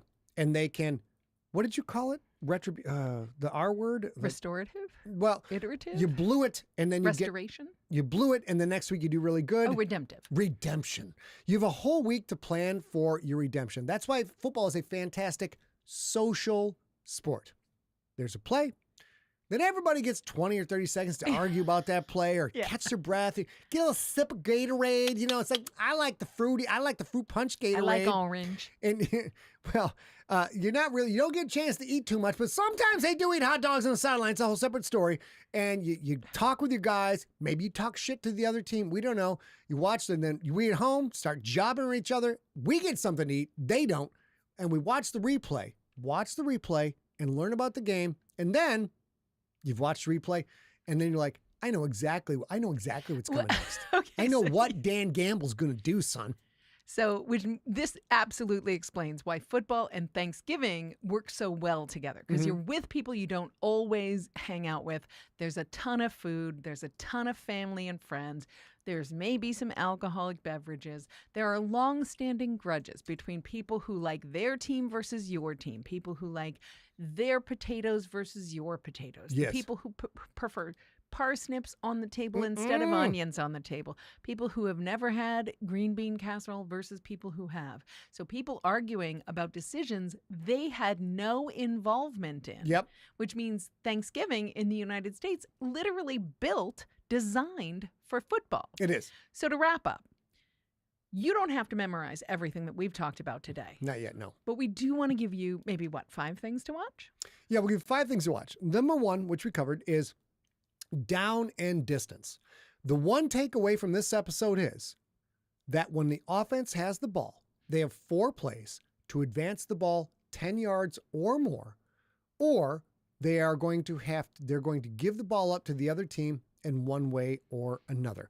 How many chances do they have? How many scoring opportunities they have left will determine whether they give that ball up or go for it, and how far they need to go, and the score also determines that. So number 1, down in distance. Number 2, the offensive line. Short. You want to watch the big 5 guys around the 4 guys around the 1 guy who snaps the football. Are they pushing forward? Are they backing up? Are they moving? You might start to instantly recognize run versus pass, which eventually will teach you where your eye goes next. Number 3, field position. Yes. It's not just who has the ball, where do they have the ball? Where do they have the ball? That matters. Number 4, the clock. Especially late in the end of the first half or at the end of the game, how much time is left determines how those teams are going to operate and which team wants the clock to continue moving. That's the team in the lead. And which team wants the clock to go slowly. That's the team behind. And number 5, fourth down. Fourth down. Fourth down. The frozen tundra of Curly Lambeau Field. The Packers are down by 10. It's the fourth quarter. Are they going to punt? Are they going to attempt a long field goal? Or are they going to sack up and go for it? That's where strategy, situation, coaching, and culture all collide. And trust me, you guys, if you don't know anything that he just said this season, that might be what you learn. You don't need to Takes know what years. cover 2 is. You Nope. don't need to know Nope. what an RPO is. It's a run pass option, but you don't need to know it this season. Let it go. You don't need it. You don't need it. Yep. But the next time you watch football, you're going to see a little bit more than you did before. Yes. This is how it still happens to me. Quite literally, 11 years in I have opinions, and I have shitty opinions about football. They're not shitty. 11 years. Well, some of them are. Yeah. Season over season, I learn more because I know a little bit more than I did the Correct. season before, and I Correct. see a little bit more. And the things I've learned are kind of like sediment, have sort of fallen into my football knowledge as the seabed of Yes. football knowledge. So I no longer have to worry like, oh, is the center offense or defense? But I True, did when I true. first started. I had to worry about all of that, and Yep. now I don't think about that at all. Yes. It's a lifelong source of joy. And that is the whole point. Understanding American football or gridiron is an incremental process. And I will shorthand this to say my first memory as a human is watching football, played football, from football family. My entire life, I've written a series of novels about football, and every single Sunday, at least 20 times every Sunday, I'm like, I didn't know that. I learn stuff all the time. So what your job is if you see shit you don't know, that's okay. You got to see shit you don't know to get to where you don't know. Knowing more makes the game more fun to watch. You're never going to be a football expert. You don't have to memorize all the stats. You don't have to memorize all the players. You don't have to scream at the television. You can if you want to, dude. That part pretty much happens naturally in the Sigler. It happens naturally in the Sigler football house. Tourette's is a real thing. It might happen for you too. You that can just affects give it it, time. but just watch it, enjoy it. These are some of the greatest athletes in the history of our species to do a thing. Watch them, celebrate them, give it time. So football has absolutely become woven into the American pop culture fall and winter landscape. So much so that even people who don't follow the NFL know about stars, see the Super Bowl commercials, see football stars in commercials, things like that. Go to Super Bowl parties, even if they don't watch football, Still for the fun. food and the commercials, and watch the Thanksgiving games with their families. Yes. I do have to recognize, obviously, Taylor Swift engaging with American football after years and years and years of not having done that brought an entirely new great. audience. Yeah, it's great. great because now we get to ask the simple questions. So people who have watched for years but thought, oh, I'm going to get my head bit off if I say, wait a minute, why is that guy on the field? Now it's okay because you can just come to the new thing that you're enjoying and learn about it and ask silly questions. I think that's great. It is great. And I mean, you can come into football because your dad is a font of knowledge and an expert in the game and you have grown up with it. You can come into the game like I was like, dude, we're publishing the GFL series. Pick a team. I love the Krakens. No, pick a real team. You get to be fucking miserable for the next 50 years of your goddamn life. Pick a fucking team and bleed with the rest of us. You can come in because T Swift happened to bring you into the game. If you're a Swiftie, for you sure. can come in the game because you fucking like wings and beer, and so do I. There's no entrance exam in football. You watch the game. You find the stories, you pick somebody to root for, and you bleed the team colors. Eventually, it will become part of your life and you will hate them, and it's great. And one quick other point here is ask questions. And if anybody gives you a side eye or looks down on you because you want to understand things about football, fuck them. They don't know shit. The people who actually know the game want to share the knowledge with you. And before you know it, you're going to look at this screen and be going like, why the, Dad, Yes. Dad, why the fuck are you going for the 4th and 2? I swear to God, Elizabeth, this is the big one. I'm coming to join you, Elizabeth. Dan Campbell sent me to the fucking gridiron gods in the sky. And before you die, we will probably have made you a football fan. Yep. But it's only going to be 35 seconds because you're about to die and meet Elizabeth in heaven. Elizabeth. I never saw Elizabeth. I imagine Elizabeth was hot. I imagine that. So next episode, more of this football shit for you. We're going to go bigger. We're talking about the NFL itself, which is a huge part. Understanding the structure helps you enjoy the games every week. How the league works. Why the divisions matter. What's changed for 2026 and the stories you need to know going into this season. Until then, get on the line. It's 4th and 2. Dan Gamble's going for it. It's like, flowers. Y'all smell an awful lot like flowers.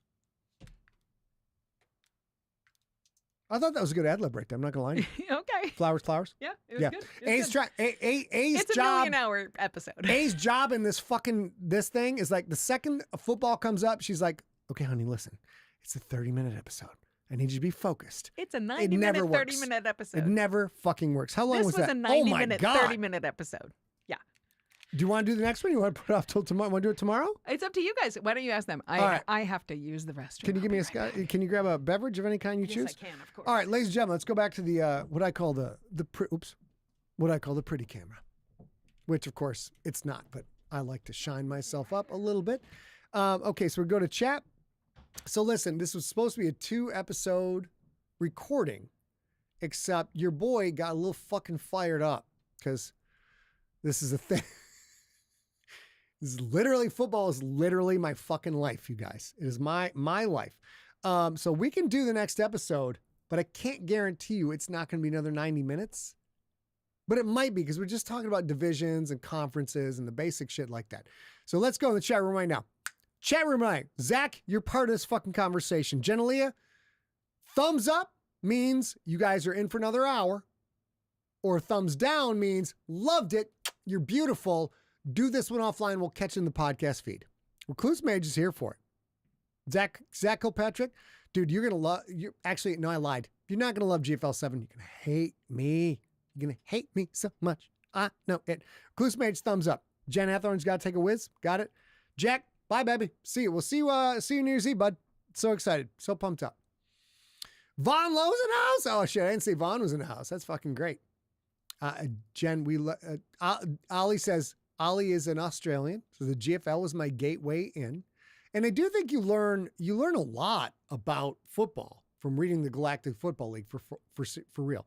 Jen Leah says go for it. All right, so I will do this because obviously my wife, who put in more prep time than I did for this episode, because I was doing slay shit, having a great time, is I'm gonna be very focused. Sean, we're not talking about scoring tonight. That's a whole episode. It's great stuff. David Lamb's out. Thumbs down tomorrow. Dawn's in. Jack's out. Martin, I'm 2 drinks in, bro. I am like this every Sunday on 0 beers, period. A will tell you that for sure. All right. So here's what we're going to do. Ready? Sure. I'm going to be businesslike. I'm going to be efficient. You know that we are trying to edit these before we leave for Atlanta, too, so they must be shorter. Yes. In an effort to do that. I'm on. Let's go. Let's do it. Punctuate equilibrium. Let's do it. We're going to go for it, you guys. Enjoy this shit. You're the producer. Let's make sure you driving the bus, the team bus. We've got a grill in the back. We've got Franks and beans. It's going to be great. Okay, ready? Here we go. Are we still recording? No, I'm recording right now. Ready? 3, 2, 1. You play hard. Oops. Here we go. You play hard. You leave it all on the field. 32 teams, 2 conferences, 8 divisions, 17 games each. And eventually you arrive at 1 Super Bowl champion. How does this structure work? It's crazy. No, it's not. We'll explain it. We'll get into it and educate you right after this quick break.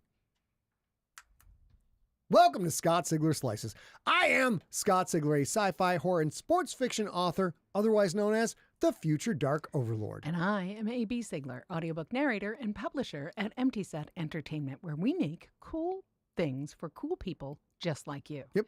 Last episode, we talked about the game itself, the game of football itself. Yep. Downs, field position, clock management.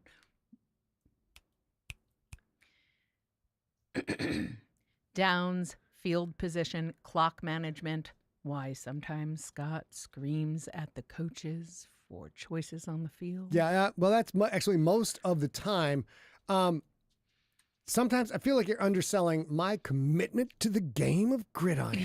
Okay, maybe it's all the time he yells at the coach's choices. But today we're going to zoom out a little bit. Today we're talking about the structure of the NFL itself. The most popular sports organization, entertainment organization in the world right now. We're not going to make you memorize the 32 teams. We're not going to make you memorize standings. There is no quiz. There is no surprise quiz. It's going to be fine. Absolutely. All that we're doing today is we're trying to give you enough NFL knowledge to understand why certain games matter more than certain other games. Mm-hmm. Why teams can go from terrible to surprisingly great, surprisingly fast. Yep.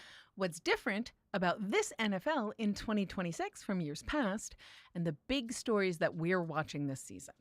Because as I believe that the NFL is the greatest reality show in sports. There's 32 casts, right? There's hundreds, if not thousands of characters. Every year we have heroes.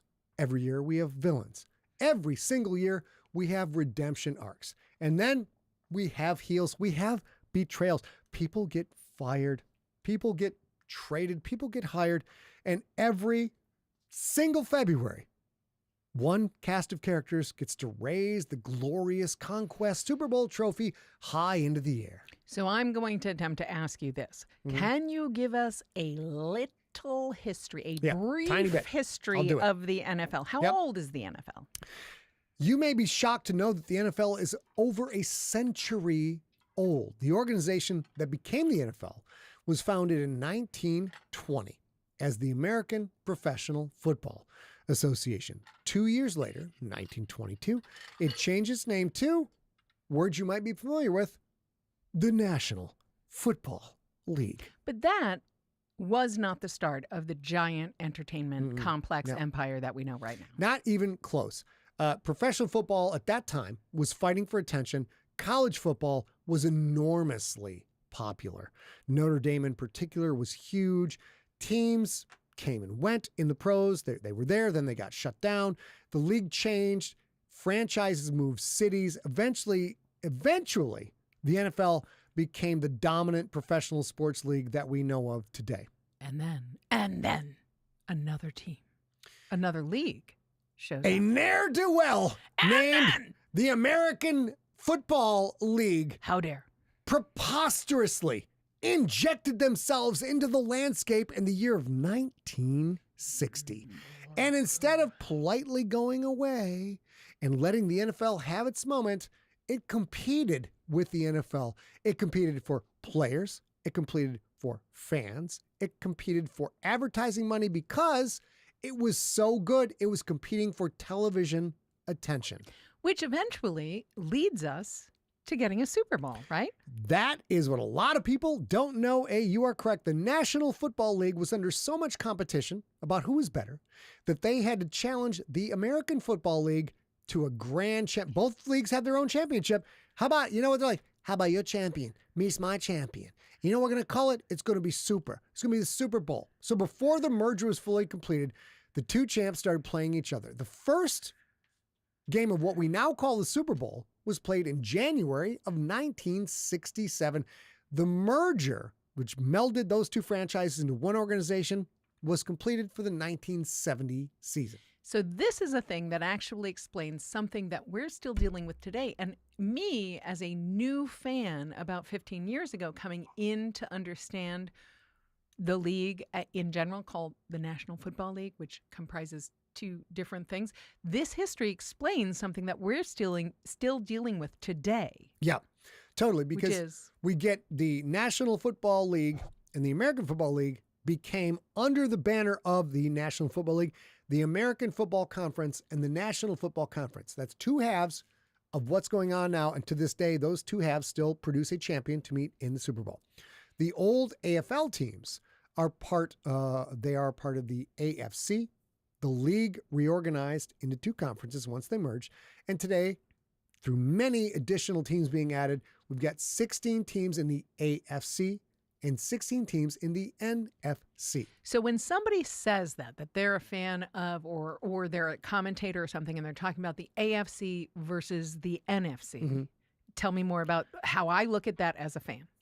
You got to think about it as two halves of a whole or two sides of a tournament bracket. Eventually, one AFC team wins the AFC and goes on to the Super Bowl, and one NFC team wins the NFC and goes on to the Super Bowl. That's both sides do that through an equally structured playoff system, but the two champs of those two conferences play in the Super Bowl, which determines the league champion. So for me, getting into football, 32 teams was so many teams. It was It's a lot. It's so much. It still sounds like so much for somebody who's just trying to get into football, just trying to go from the Galactic Football League, your YA series, Yeah.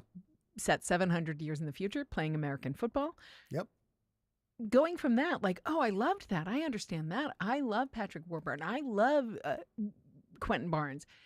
To getting into actual football, I feel like 32 teams is so many. 32 teams is too many teams. Do I have to learn them? No. The thing is, you don't have to learn them. What we're teaching you in this football shit mini-series is Let's do football that shit. it's incremental. You don't need to master everything. A little bit of time. You don't need to learn 32 teams. You pick one team. Watch one team.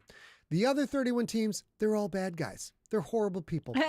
You can hate them. 31 teams. You can hate them all you want. And then after you learn your one team, you're going to learn the three teams that you are genetically obligated to hate more than anything in the fucking world. Okay, listen, I'm going to tell you without shame, this is absolutely wonderful advice that Scott gave me right away, that it took probably 3 seasons for me to understand. But start with your team. Learn about your team. Yep. Then learn about the 3 teams you're supposed to hate. You'll learn so much more about football if you do that, because you'll need to learn why you need to help them. So this is absolutely excellent advice. Let's get into the LinkedIn flow chart of how to succeed in the world of business-to-business marketing, ladies and gentlemen. There's 32 teams in the league. They are divided into 8 divisions. True. There are 4 teams in the aforementioned AFC, and there are 4 divisions in the aforementioned AFC and 4 divisions in the aforementioned NFC. And in both sides, those divisions, in both sides of the coin, those divisions are labeled East, North, South, and West. So Never there's eat 4 sweet watermelon. teams in each division. Okay? Okay. Now we are, in this household, Detroit Lions fans. Yes. So where do we fall? First of all, I want to bring acceptance, equality, and comfort to the entire everybody listening. If you're not a Detroit Lions fan, you can fucking burn in hell for all fucking eternity. Okay, sorry. Let's So go. we're Detroit Lions fans. Yes. Where do we fall? We're in the NFC North, otherwise known as the Norris Division. The Detroit Lions, the Green Bay Packers, the Fuck the Packers. Chicago Bears, and the Minnesota Vikings. So those are our team's neighbors, Yes. so to speak. They are the neighbors that like to let their dog shit on our fucking lawn, so we don't fucking like them. That's why I said neighbors in quotes, because those are our neighbors, and I guess we hate our neighbors, but we hate some more than others because we actually really like our actual neighbors. Well, but there are some neighbors we hate more than others. The neighbor we keep calling the HOA on is the Green Bay Packers. Not a fan. Fuck the pack. Fuck. Not a fan. Respect all day long for the organization, but don't like them. Why do some division games matter more than others? All right, so this is an important point for you to get in this particular episode of this podcast. the reason you hate some teams more than others is there are only 3 teams during the course of an NFL season that you play at least twice.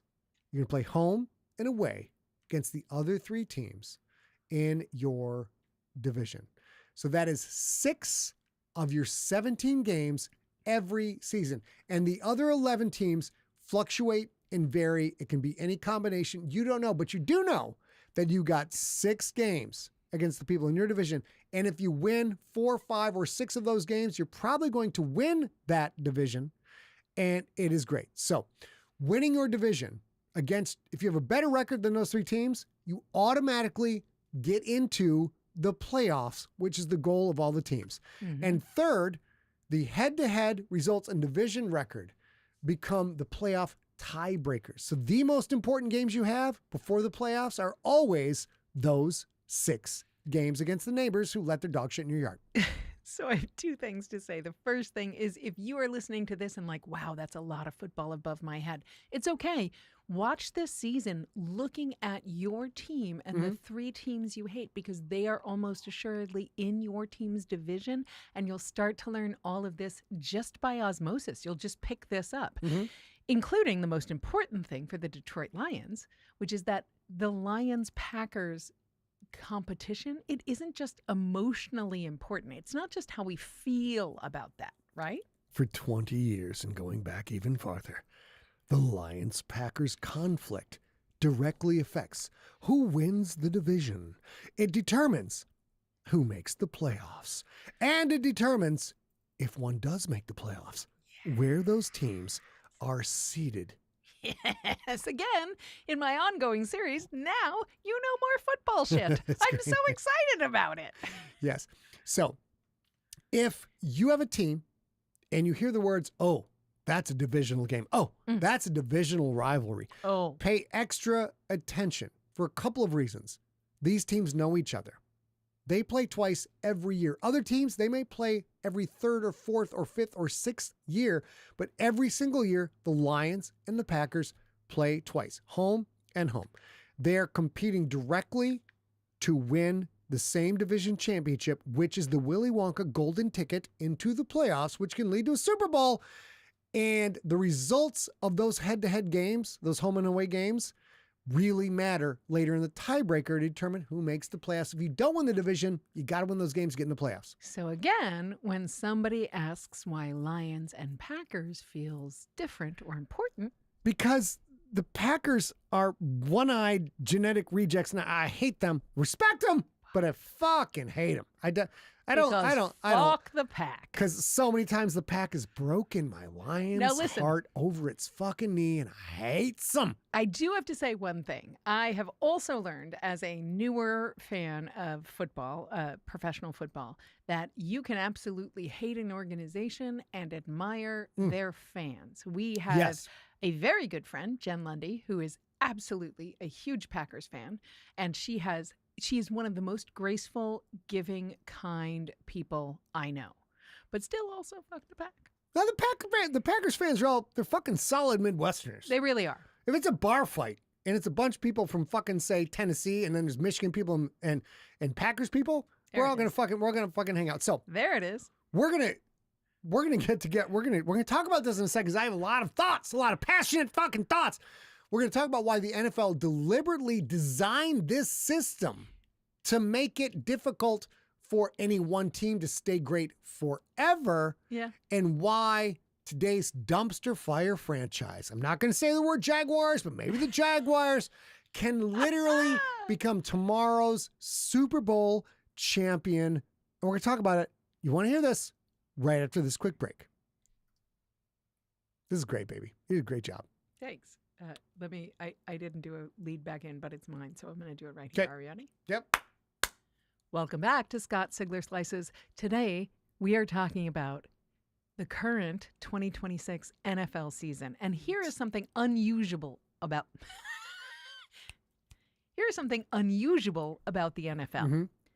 The league doesn't necessarily want the same rich, powerful teams winning forever. Which is extremely different from Major League Baseball, where they always want the Yankees and the Dodgers to always be winning, the NFL has done something different. The NFL has built its product around competitive balance, or what sports people would call parity. Oh, yeah. Talk about parity. Explain parity. Parity means that basically the league has set up systems designed to give struggling teams a really solid opportunity to improve very quickly. The biggest example is the draft. Yeah. The draft, in a nutshell, is the team that has the worst season gets the opportunity to pick the best new young players to join their franchise. And is the system set up so, like, if you really suck, we're going to give you an opportunity to bring the talent to turn your franchise around and have winning seasons. Absolutely. This last season, 2025, the Las Vegas Raiders were the team that ended with the worst record, and they got the #1 draft pick. So if correct. you finish at the bottom or near the bottom. Yep. And they got Fernando Mendoza. They got the consensus pick for the single best college player in the world, a quarterback, went to the Raiders.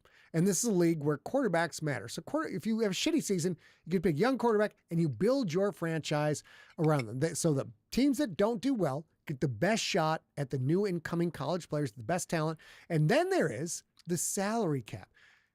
Unlike baseball, teams can't just spend unlimited amounts of money to make sure they lock up every superstar that they want. It's so important. And also the schedule helps too. Yeah, it's huge. Right? It's huge.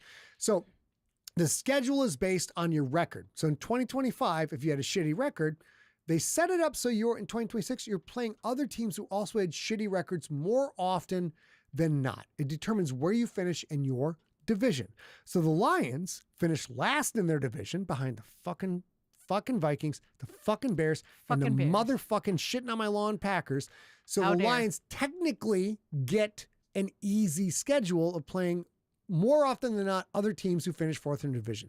If you finish first, you're going to get games against other first place teams. Finish fourth, you get most of your games against other fourth place teams. But here's the thing. This is why football is so cinematic compared to some other things, because it's episodic and there is always something on the edge of your seat, something that is created, which the NFL loves, but we as people who consume stories also love. Mm-hmm. And that is hope. Hope. Because A new hope, if you will. An episode for every single NFL season is episode 4, A New Hope. Hope, and I'll tell you why. Tell me why. The NFL. Tell me why. Tell me why. In my opinion, the NFL is a persistently genius marketing operation. The NFL has learned how to sell hope because hope is profitable. You know what? Your team went 5-12 and the Packers smeared dog poo upon your right cheek and maybe it infected your eye a little bit. You've done this for so many days. You've done this so my much life. in your life. It's been 5-12. It's been 0-16. You've done it all, baby. I was at a game during the 2-14 season, Jesus Christ. And after the 2-14, there was a 0-16. And yet, why do you gotta rub it in? Why do you gotta make me hurt? Because hope. Why do you gotta make me hurt? Because hope is profitable. Yes. Hope. Because the NFL has set up a structure, and the brilliance of this business that is designed to sell merchandise and make money is your team got the shit kicked out of it in 2024. They got boot scooted. But now you get Fernando Mendoza in 2025. You get the highest draft pick. And then you got money. You know what? You don't have the great players. You got salary cap. Go sign a high free agent. Go sign a hot, new, successful young coach. Get a new quarterback. Get a new offensive coordinator. Let's get into it. And then September comes around, and when you were fucking 5-12, now all of a sudden you're fucking 6-1, and it's looking good. And you're telling yourself the thing that every goddamn delusional NFL fan in the world says. What is that word? This is our year. Is our year. Yep. Even when you know better. Yep. Right? Yep. You know this. Talk about it. Bro, I've been a Lions fan my whole goddamn fucking life since I could speak and walk around my giant light bulb shaped head with a fucking football helmet on, bouncing off walls. I have known hope. I have known pain. Then hope, then pain.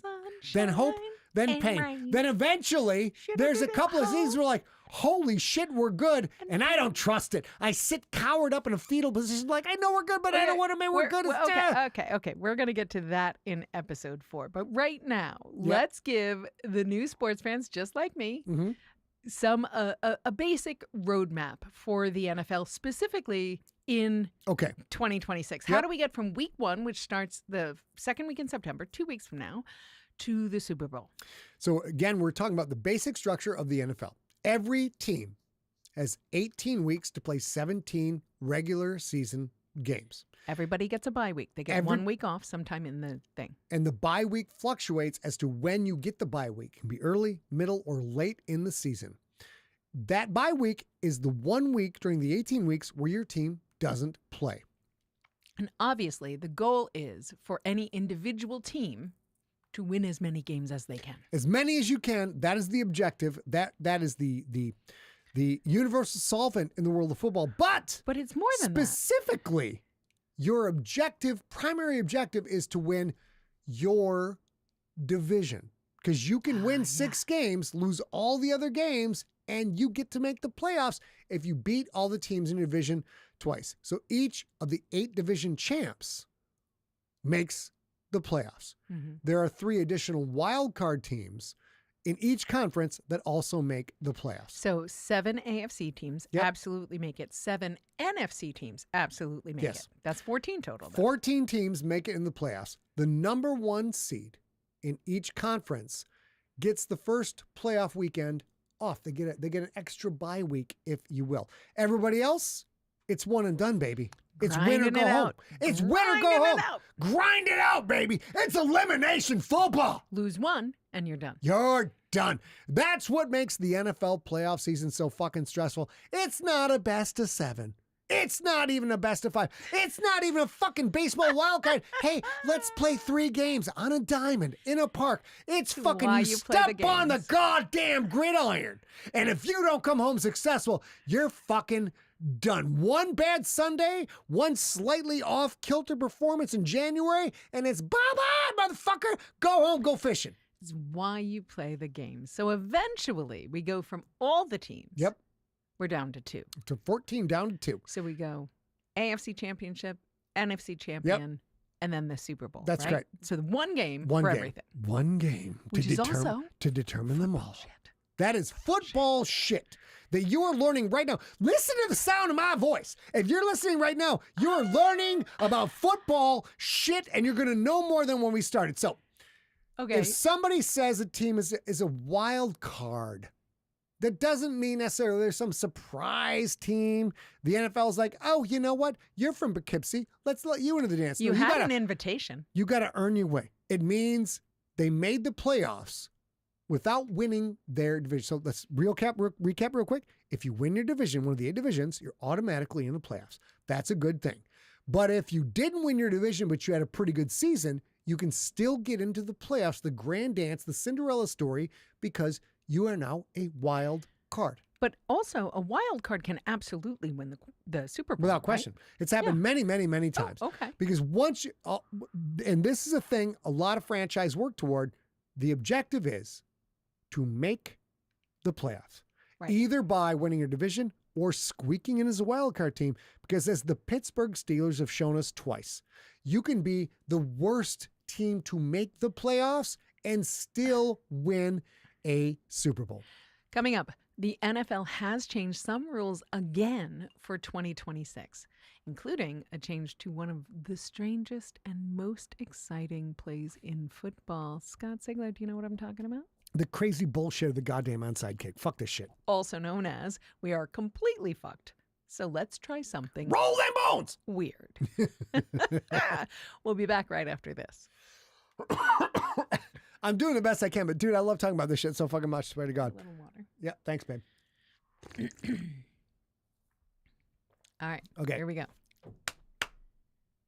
Welcome back to Scott Sigler Slices. My name is A.B. Sigler. I'm an audiobook narrator and publisher at Empty Set. I'm here with my spouse, Scott Sigler, talking about what NFL fans may actually notice this season new about the NFL 2026 season. There are 4 official rule changes for 2026. Okay, we're going to talk about this, but I have to introduce myself too. First of all, my name is Scott Sigler, spouse of A.B. Sigler, audiobook narrator, and also the fucking greatest sports fiction author that has ever walked this fucking earth. I swear to God, if you've not read the Galactic Football League series, you need to educate yourself. So, in this episode, we're not going to go through every technical detail. We're not going to fucking sweat the little points and whatnot. We're going to talk about one thing at a time. And then one thing at a time. One rule is simple. And that rule, if you're watching at home, is we're talking about the onside kick. And you say, wait, what?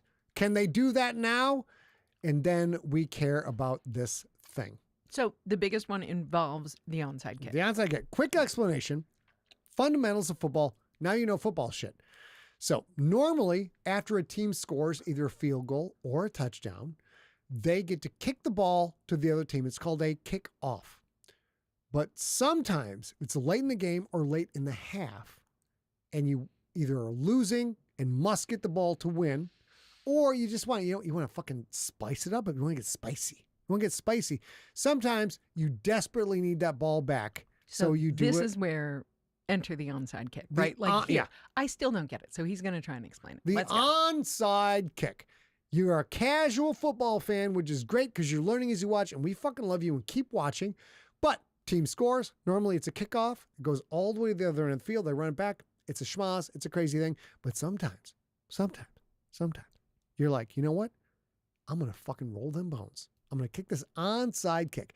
So this means you're kicking a ball a shorter distance to try and surprise the other team.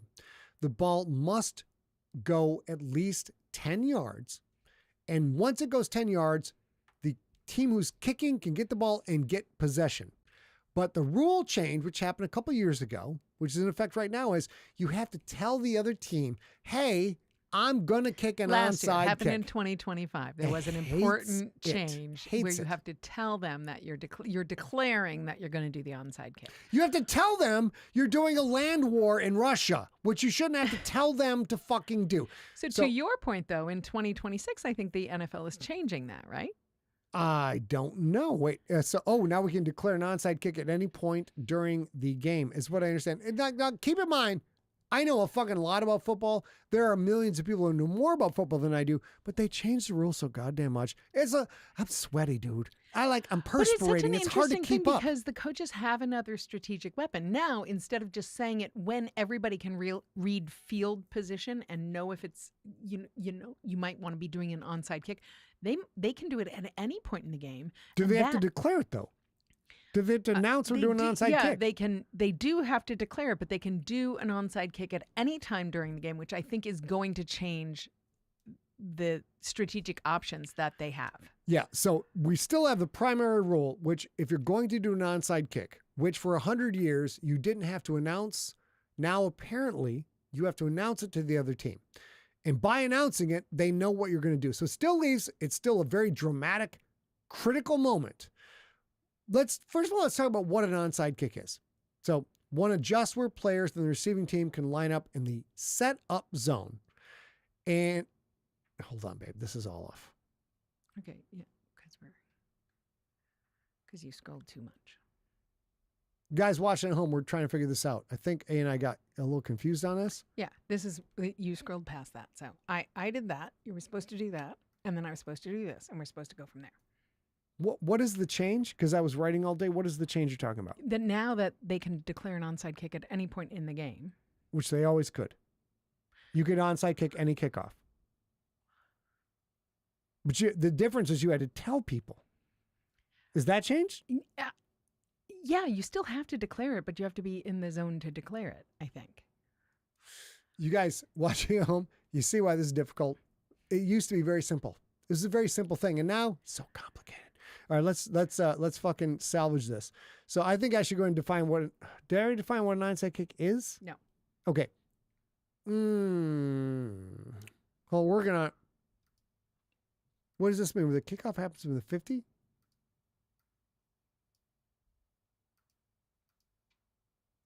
Oh, this is new. What is this? I mean, I am you. I can't explain. That's a it to you. different. You That's a are different rule change. Yeah. Okay. So, Steve, we're gonna try and button this up a little bit, and it's up to you and your skill talent for producing. Where should I start, I think baby? I should say this. We should snap back in. I should say this, and then we should follow the script. Okay. That's what I think. All right. So Should I I'm do gonna that? I'm gonna sum it up and pass it over to you. Ready? Oh, okay. So to sum up, the onside kick was a specific thing for decades. The NFL, trying to make it more spicy or whatever, introduced this thing last year where they changed the whole kickoff structure and changed it. The onside kick, where it used to be like a surprise, you have to tell people you're going to onside kick. But it's not the only rule change that still has ramifications in 2026. We have some other new shit going on right now. It's crazy. So one of them is just where a player on the receiving team can line up in the setup zone. And the other is talking about the touchback spot in the unusual situation where the kickoff happens from the 50-yard line, which doesn't often happen. Those are much more technical. Yeah. And the fourth change includes player disqualifications. Okay. Do you know about that? I think we talked about that one. Oops. Well, I've got some info on this, but since you now know football shit, the onside kick is crazy. Don't worry about it. Worry about it 2027. It's nuts. Let's talk about 2026. League personnel can now consult with the officials when they are considering ejecting a player for flagrant acts. This is the player disqualification. Yeah, which is a new rule for 2026. This is new, and I don't understand it. We're going to try and explain it as best we can, including situations where the act wasn't originally called on the field of play. This is important. Pay attention. Explain the shit. This is super interesting to me because one of the things that has happened, there are a lot of things that happen around the field of play when there are not players actively working on the game of football, the job that is football. On for you. So they can be walking off the field and do a touchdown dance that is too unsportsmanlike, or they can throw their helmet as they walk back to the sidelines because they're mad about their own performance. They're not making but all of that because football is a violent sport and emotions are high. Yeah, all of real that. high. Yep. There are things that happen off field, outside the field of play, that can affect sportsmanship and drive and whatever. So basically, this rule gives them more ability to make sure that they get the potential ejection right. So if somebody throws a helmet, because they were mad about something that they did themselves, that used to be, if you're throwing a helmet, that's unsportsmanlike conduct. Sure. And now you have to be out of the game or something. But they can sort of see, oh, that's you dogging yourself, or that's you not hurting anybody else. I get it. So there's a little more leeway for the officials to kind of make sure that they get the potential ejection right for the right reason, to protect the players and protect the game. And because the ejection rules were initiated to try and protect the overall safety of all the players. And it was largely like, you're being volatile on this field and you're going to cause a larger conflict. You're going to get people hurt. So what you're saying is now, potentially, if you're just throwing a tantrum and you didn't hurt anybody and you didn't engage the other team, we're now going to evaluate it instead of automatically dismissing you because you took off your helmet, which is against rules. Right. What's interesting is you may end up getting a bigger fine, but the field of play doesn't change because you're not kind of walking into XY coefficient. Exactly. Amazing. So we should also explain something that I'm not good at, but is not exactly brand new in 2026, but might look brand new if you, like me, are kind of new to football or you haven't watched football in a few years. And that is the dynamic kickoff. Because the first time you see it, I think it looks like somebody set up the football field wrong and the kicker is way back where they are. Yes, and I'm still new to this, and it confuses me when they change the rules. And you're going to get used to this as you understand football shit. Yeah.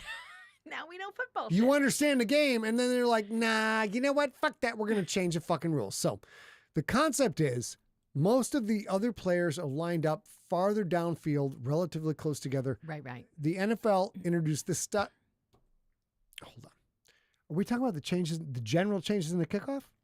Yeah, the changes for 2026. Yeah. It says 2024. Yeah, they introduced this style of kickoff, and they have kept adjusting it since. So this is an adjustment in the 2024 change. From the 2024 change, yes. All right, I'll do the best I can. Hamburger, sausage. Hamburger.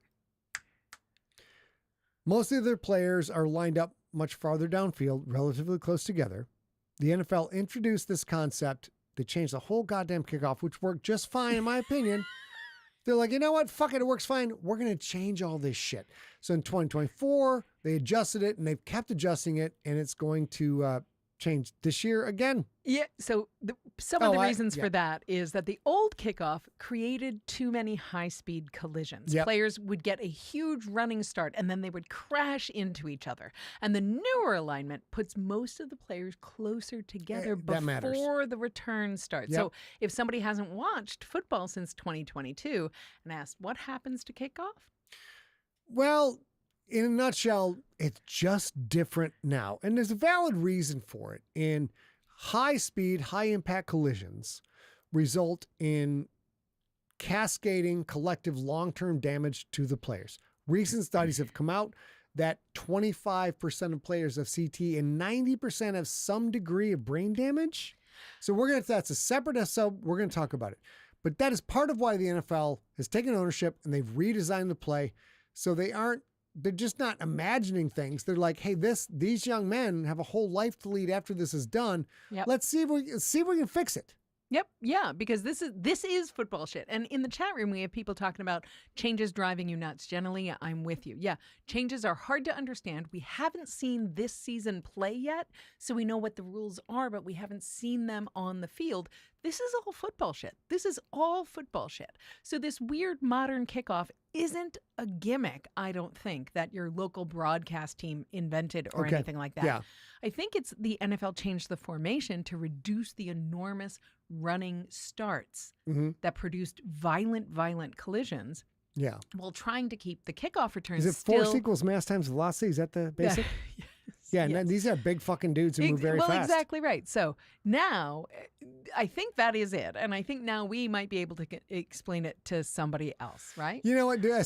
Listen. I've fucking watched them my whole life. I've written 7 books in this goddamn series and 6 novellas. I know more about football than your average fucking Joe. And A's like, hey, maybe we can explain to someone else. I don't fucking understand what the goddamn is happening because I become Uncle Football and you should become Uncle Football. If you do understand it, use your power. Okay. Responsibly. Absolutely. Don't mock. Hang on. Let's wrap this up. So, okay, we're going to get to the fun part for you guys, because I get to do this every football season on Sundays, and I wanted to share a lot of this with you. This is the fun part.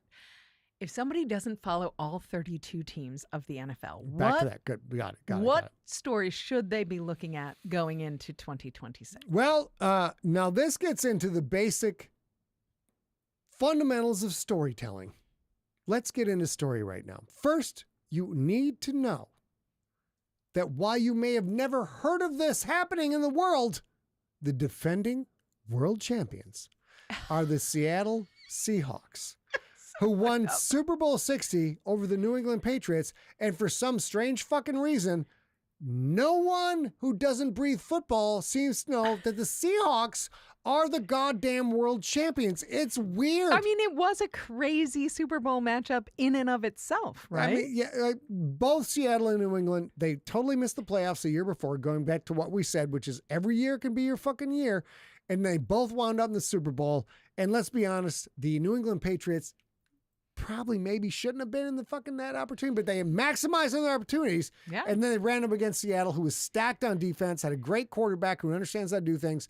But that is, as we talked about earlier, that is NFL parity in action. Oh, both teams missed, but both teams made changes, got to the Super Bowl, and won it. Which I kind of love. That is absolutely the way to go. Also, the NFL, super cinematic, already setting us up for an immediate sequel. That is correct. NFL is very good at this.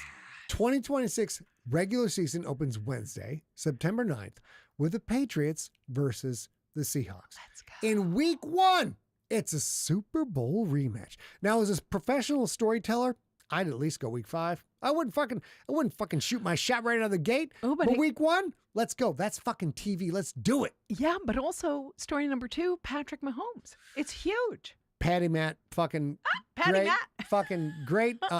One of my favorite fucking players, but this is a huge one. So Mahomes, who's won 3 Super Bowls, yes, 3 Super Bowls, and is an absolute fucking lights out rock star of the game, hurt his leg last year. Yeah. And this year, he's trying to return from the ACL and LCL injury that ended his 2025 season. And the Kansas City Chiefs, by that franchise's standards, are trying to recover from, quote unquote, a disastrous fucking year. But this is absolutely matters, right? It matters. Absolutely matters because in general, they had a fantastic year. For the Kansas City Chiefs Garbage. right now, they had a disastrous year. That is the character. This is what we're talking about it being cinematic, about it being storytelling. Yep. This gives us a character that almost everybody can recognize, which is the underdog, right? Even if Pat Mahomes, what did you call him? Patty Matty. Patty Matty is not exactly an underdog. You get that he's clawing his way back. And this is a dude who was the pinnacle of his fucking sport for a bunch of years and might still be. He is one of the defining quarterbacks of this generation. He's sort of following the Tom Brady plot line. Yeah, At one point, Tom Brady was 3-3 in Super Bowls. Patty Matty's 3-3 in Super Bowls. But Patty's trying to come back from major knee surgery. Yeah. So he's trying to drag this aging powerhouse team that has had to replace a lot of components back in title contention. You don't need to be a Chiefs fan to understand this story and to appreciate the drama, the human drama that will be watching these guys play this season, because they're not going to go 17-0. It's not going to happen. But can they squeak in the playoffs? Can they be competitors? Not for nothing. There is another quarterback story that absolutely involves a name Lions fans might know very well. And who is that? That is Matt Stafford. Matty great Stafford. Former Lions quarterback, first-round draft pick for the Lions. He is the current Los Angeles Rams quarterback. He's the reigning NFL MVP, most valuable player. He's heading into this season at the age of 38, and he is still a stud. And the Rams are absolutely loaded for bear this year. Yeah, they've done a lot. They have a great franchise, which makes great decisions, great staffing, great coaching. Stafford has a legitimate shot at another championship. And of course, as a Lions fan, toughest motherfucker in the game, man. Well, I got to watch him. I had delighted in watching him for many years for Detroit. And he may play Detroit, and the not real Detroit fans will boo, but a real Detroit fan, like, that's fucking Matty Stafford. He is our fucking guy. He's always going to be family. And, you know, family, when he played Detroit, I wanted them to put him in the fucking dirt. But when he doesn't play against Detroit, Matty is fucking family without a doubt. Love him. So let's wrap this up. There's a few more things I want to talk about. The NFL itself this season is going even more global than it ever went before. Which is saying something. Yeah, it's huge. So the NFL has a record 9 international. 9 regular season games this season in 2026. 4 continents. 7 countries, including Australia. How many continents are there? Lord sakes, I'm three, not five, asking that. 7? That. How many definitely 7 continents. I'm going to say we're at least over 50% of the continents that the NFL is going to be on. So for the first time ever, the San Francisco 49ers and the Los Angeles Rams play at the Melbourne Cricket Ground. Melbourne. Shouldn't have corrected me on that.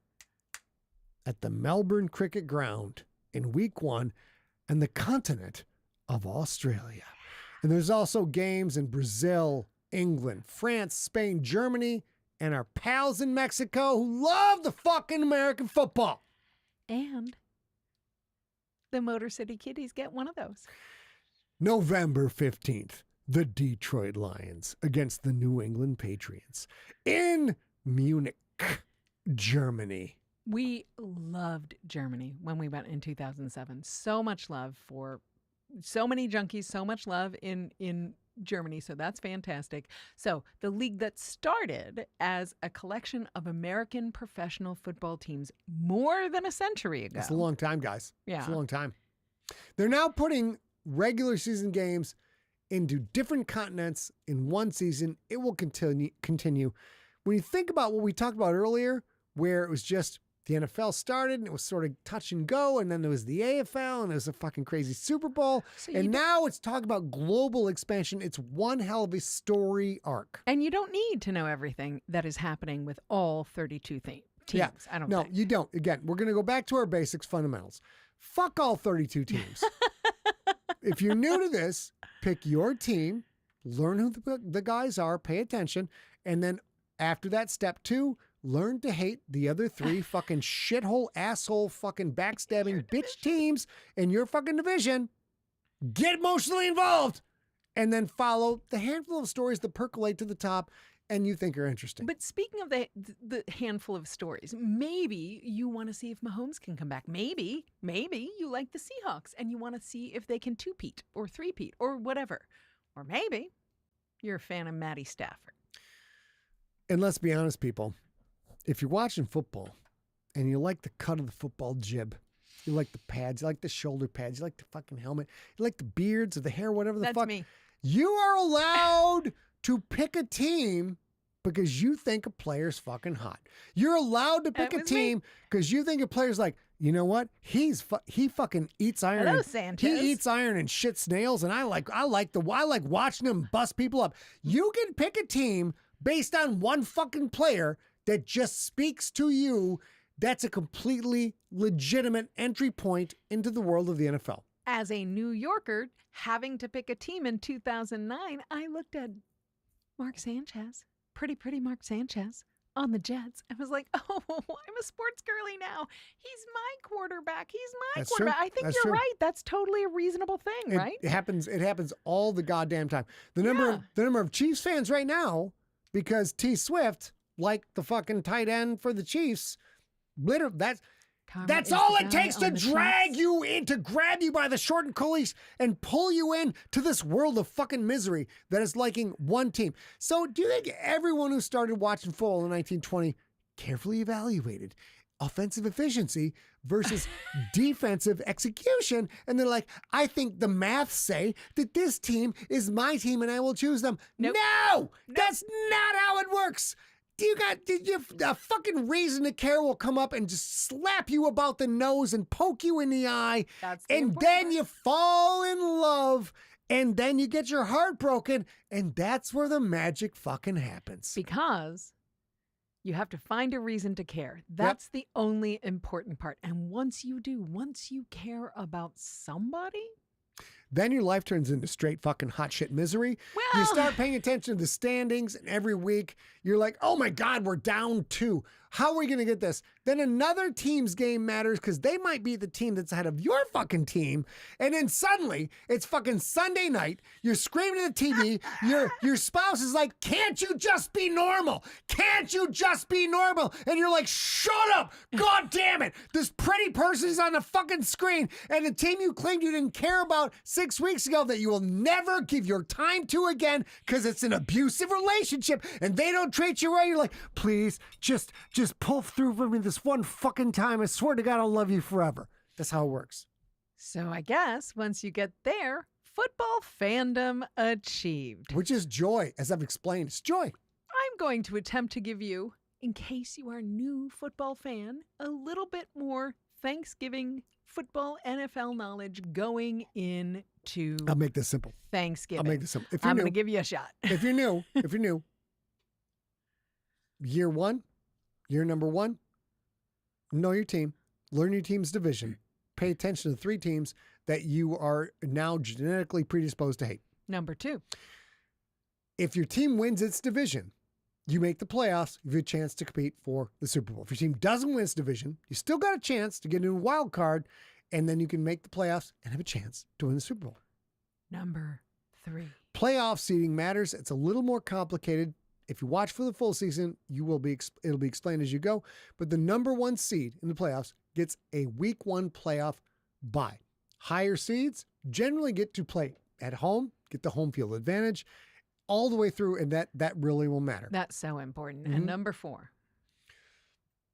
The NFL, you sad sacks, is built for parity. So just because your team sucked donkey balls the entire season and you're embarrassed and you put your jersey in a box and swear to God you'll never wear it again, doesn't mean next year you won't be back on top in June. Well, that's life. And number 5.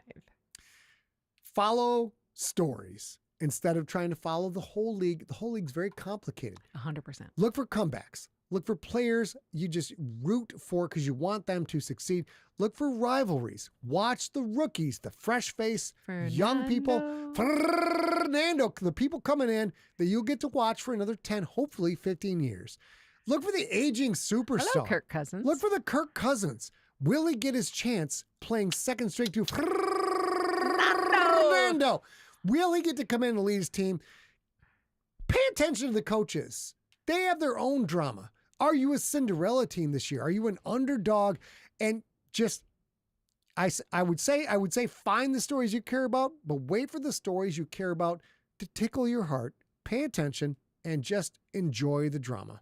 And for me, one of the coaches I care about is Mike McDaniel and how big his hair gets throughout the course of the season. Yep. And now he's working for the Chargers, I think. So it's going to be OC for fun. the Chargers. Yeah, that is correct. Offensive coordinator. Very, very excited. Yep. So listen, before we go, if episode 1 of this little mini series of Knowing Football Shit taught us that football is chess with violence. Yes. And this episode 2 is teaching us that the NFL is reality Steve, I didn't reel her through. The NFL is reality television with pads, armor, and helmets. Yeah. You don't need to know your franchise's history. You can learn that later in the road if you so choose. But right now, it's a first date. You're meeting this person. You're getting to know them as they go. The first date may become a hero, may become a villain. There's going to be some redemption arcs. There's going to be some I don't want to see you. I don't want to see you either. And then 1 week later, you're having coffee at Starbucks. And sometimes your beloved gets traded to the Jets and then has a fucking butt fumble and you don't know what to think. And your heartbreak of not knowing what to think is actually a good thing. Trust me, because clearly I'm very happy watching the fucking football. And sometimes the story you think you're watching or the story you actually are watching isn't even the game that's actually in front of you. No, your team can absolutely not be going to playoffs for sure, like the Lions have many times. But you know what? If I beat Chicago and stop Chicago from going to the fucking playoffs, I walk away happy. Or the Seattle Seahawks game might determine whether your team, the Chargers, still get to make the playoffs. And that Chiefs game on Monday night, that might be another chapter in the already legendary Mahomes' comeback. This is when you stop watching isolated football games and you start to be entertained by the product and the gestalt that has existed for over a century, and that hundreds of thousands and millions of your country people across the world get to enjoy all the time. You start watching a season and it's great. So we are in the middle of a 4 or 5 part little mini series here. In one of the next episodes, we are going to be putting another game on top of the Gridiron game. Okay. And that game is another thing that will teach you a lot about the game and the players and bring great enjoyment and hatred into your life. Fantasy football. So this is why millions of perfectly normal, well-adjusted, good citizens become emotionally invested in whether a running back has a fucking ACL tweak, whether they've never met. Stop it. Whether a running back they've never met gains 4 more yards, it's all part of the drama. So when we do that episode, we are introducing the Slices Pick League. Dude, I don't know what a fucking Slices Pick League is. I'll tell you, it's Scott versus A versus the Junkies. No point spreads, no complications, no complicated bullshit. You just pick a winner. Every week you pick a winner, and we'll see who actually knows stuff about football shit. I like your chances. I do. I will tell you, in the consequences of marital bliss, I don't think this is going to end well at all. And it I don't probably like won't my end well chances. for you. I like your chances. So I will like say, his chances. as I now contemplate how much emotional damage is going to happen from this fucking pick league I didn't know about. You all smell an awful lot like flowers. And I swear to God, I hope I'm married this time next year. Bye. Love you guys. Oh, Don Shipley, have you never...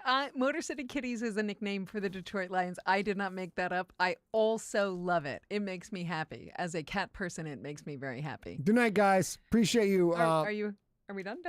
Well, what time is it? Okay, I'm just checking. It's fucking... It's We've been 8:30. on for 2.5 hours, dude. Okay. Well, let's see. All right. So we have to work that out. Don. We got to talk about this. This is an area in the world of football and sports. You lead off with, my chances are not good.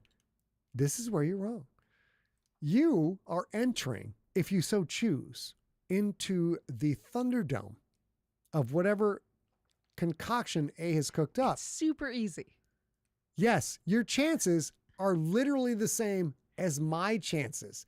That may fucking blow your mind, but that's where fantasy football is goddamn wonderful. That's why we're doing You get leagues where there are fucking 16-year-old polymaths who run the table and win the league and talk shit. You also get leagues where people choose their players based on the colors of their uniforms and whether they have a beard or not, don't watch any games and win their fucking league. It's a 50-50 push. You have equal chances to everybody. Last season. Vaughn Lowe says, I would have better chances rolling dice than Vaughn. Then fucking roll the dice. dice. This is roll the point. dice. This is going to be easy. This is not going to be complicated. It is literally going to be 17 picks over 17 weeks. No spread, no IR, injured reserve. I don't even know what the hot redhead is no, cooking right now. yeah. I don't even know. What I will say is fantasy football is great because I need the floor. Okay. You want to give yourself the Let's go, floor? man. I mean, my camera. You guys, I've literally been watching football for 50 years. I wrote an entire series of literature about American football. I'm on book 7. I am over 2 million words into my story. I have sold hundreds of thousands of books about fucking football. I played football. I know football. I breathe football. When I get hit in the face, football snot comes out of my fucking nose. I was in 2 leagues with this bitch on my right last year. Who do you think between the two of us won those 2 leagues? She fucking broke me in both leagues. I finished last in one. I finished 2 places behind her. This bitch fucking won both of the goddamn leagues. It's because I smell an awful lot like football. She does smell. That'll get you a fucking date. Yes. All I'm saying is you can have all the knowledge in the world. It doesn't mean you should win at fantasy football or whatever she concocted. Just play, dude. It's gonna be easy. It's a good time. You get involved in the storylines and the players. You pay attention. You learn. And then when you watch football on Sunday, it's a different kind of thrill and excitement because you want your fucking running back. Dude, all I need you to do is get 4 more fucking yards in garbage time. Why won't you give the ball? Why won't you give the ball? Give the ball. Listen, we don't have a release date on 7. You'll know it. You'll know it. You can't avoid it. You'll know it. It's potentially this year, and that's the only information we currently have. Also, I'm embarrassed. I think you need to quit screaming and get off live because you have to save your voice. I'm literally humiliated that my spouse crushed me in fantasy football. I mean, you didn't last have year. to tell anybody. No, you got to step up. You got to Don own Shipley, your I failures, love dog. that you have a blue face smiling. Own Let's go, Don Pine. Let's go. Yeah. Ooh, let's go. Okay. Okay. Well, this year, I want you to know I'm going to spank this bitch in fantasy football.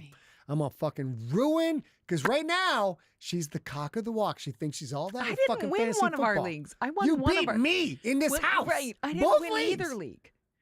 Okay, you know what? I just in this house I won.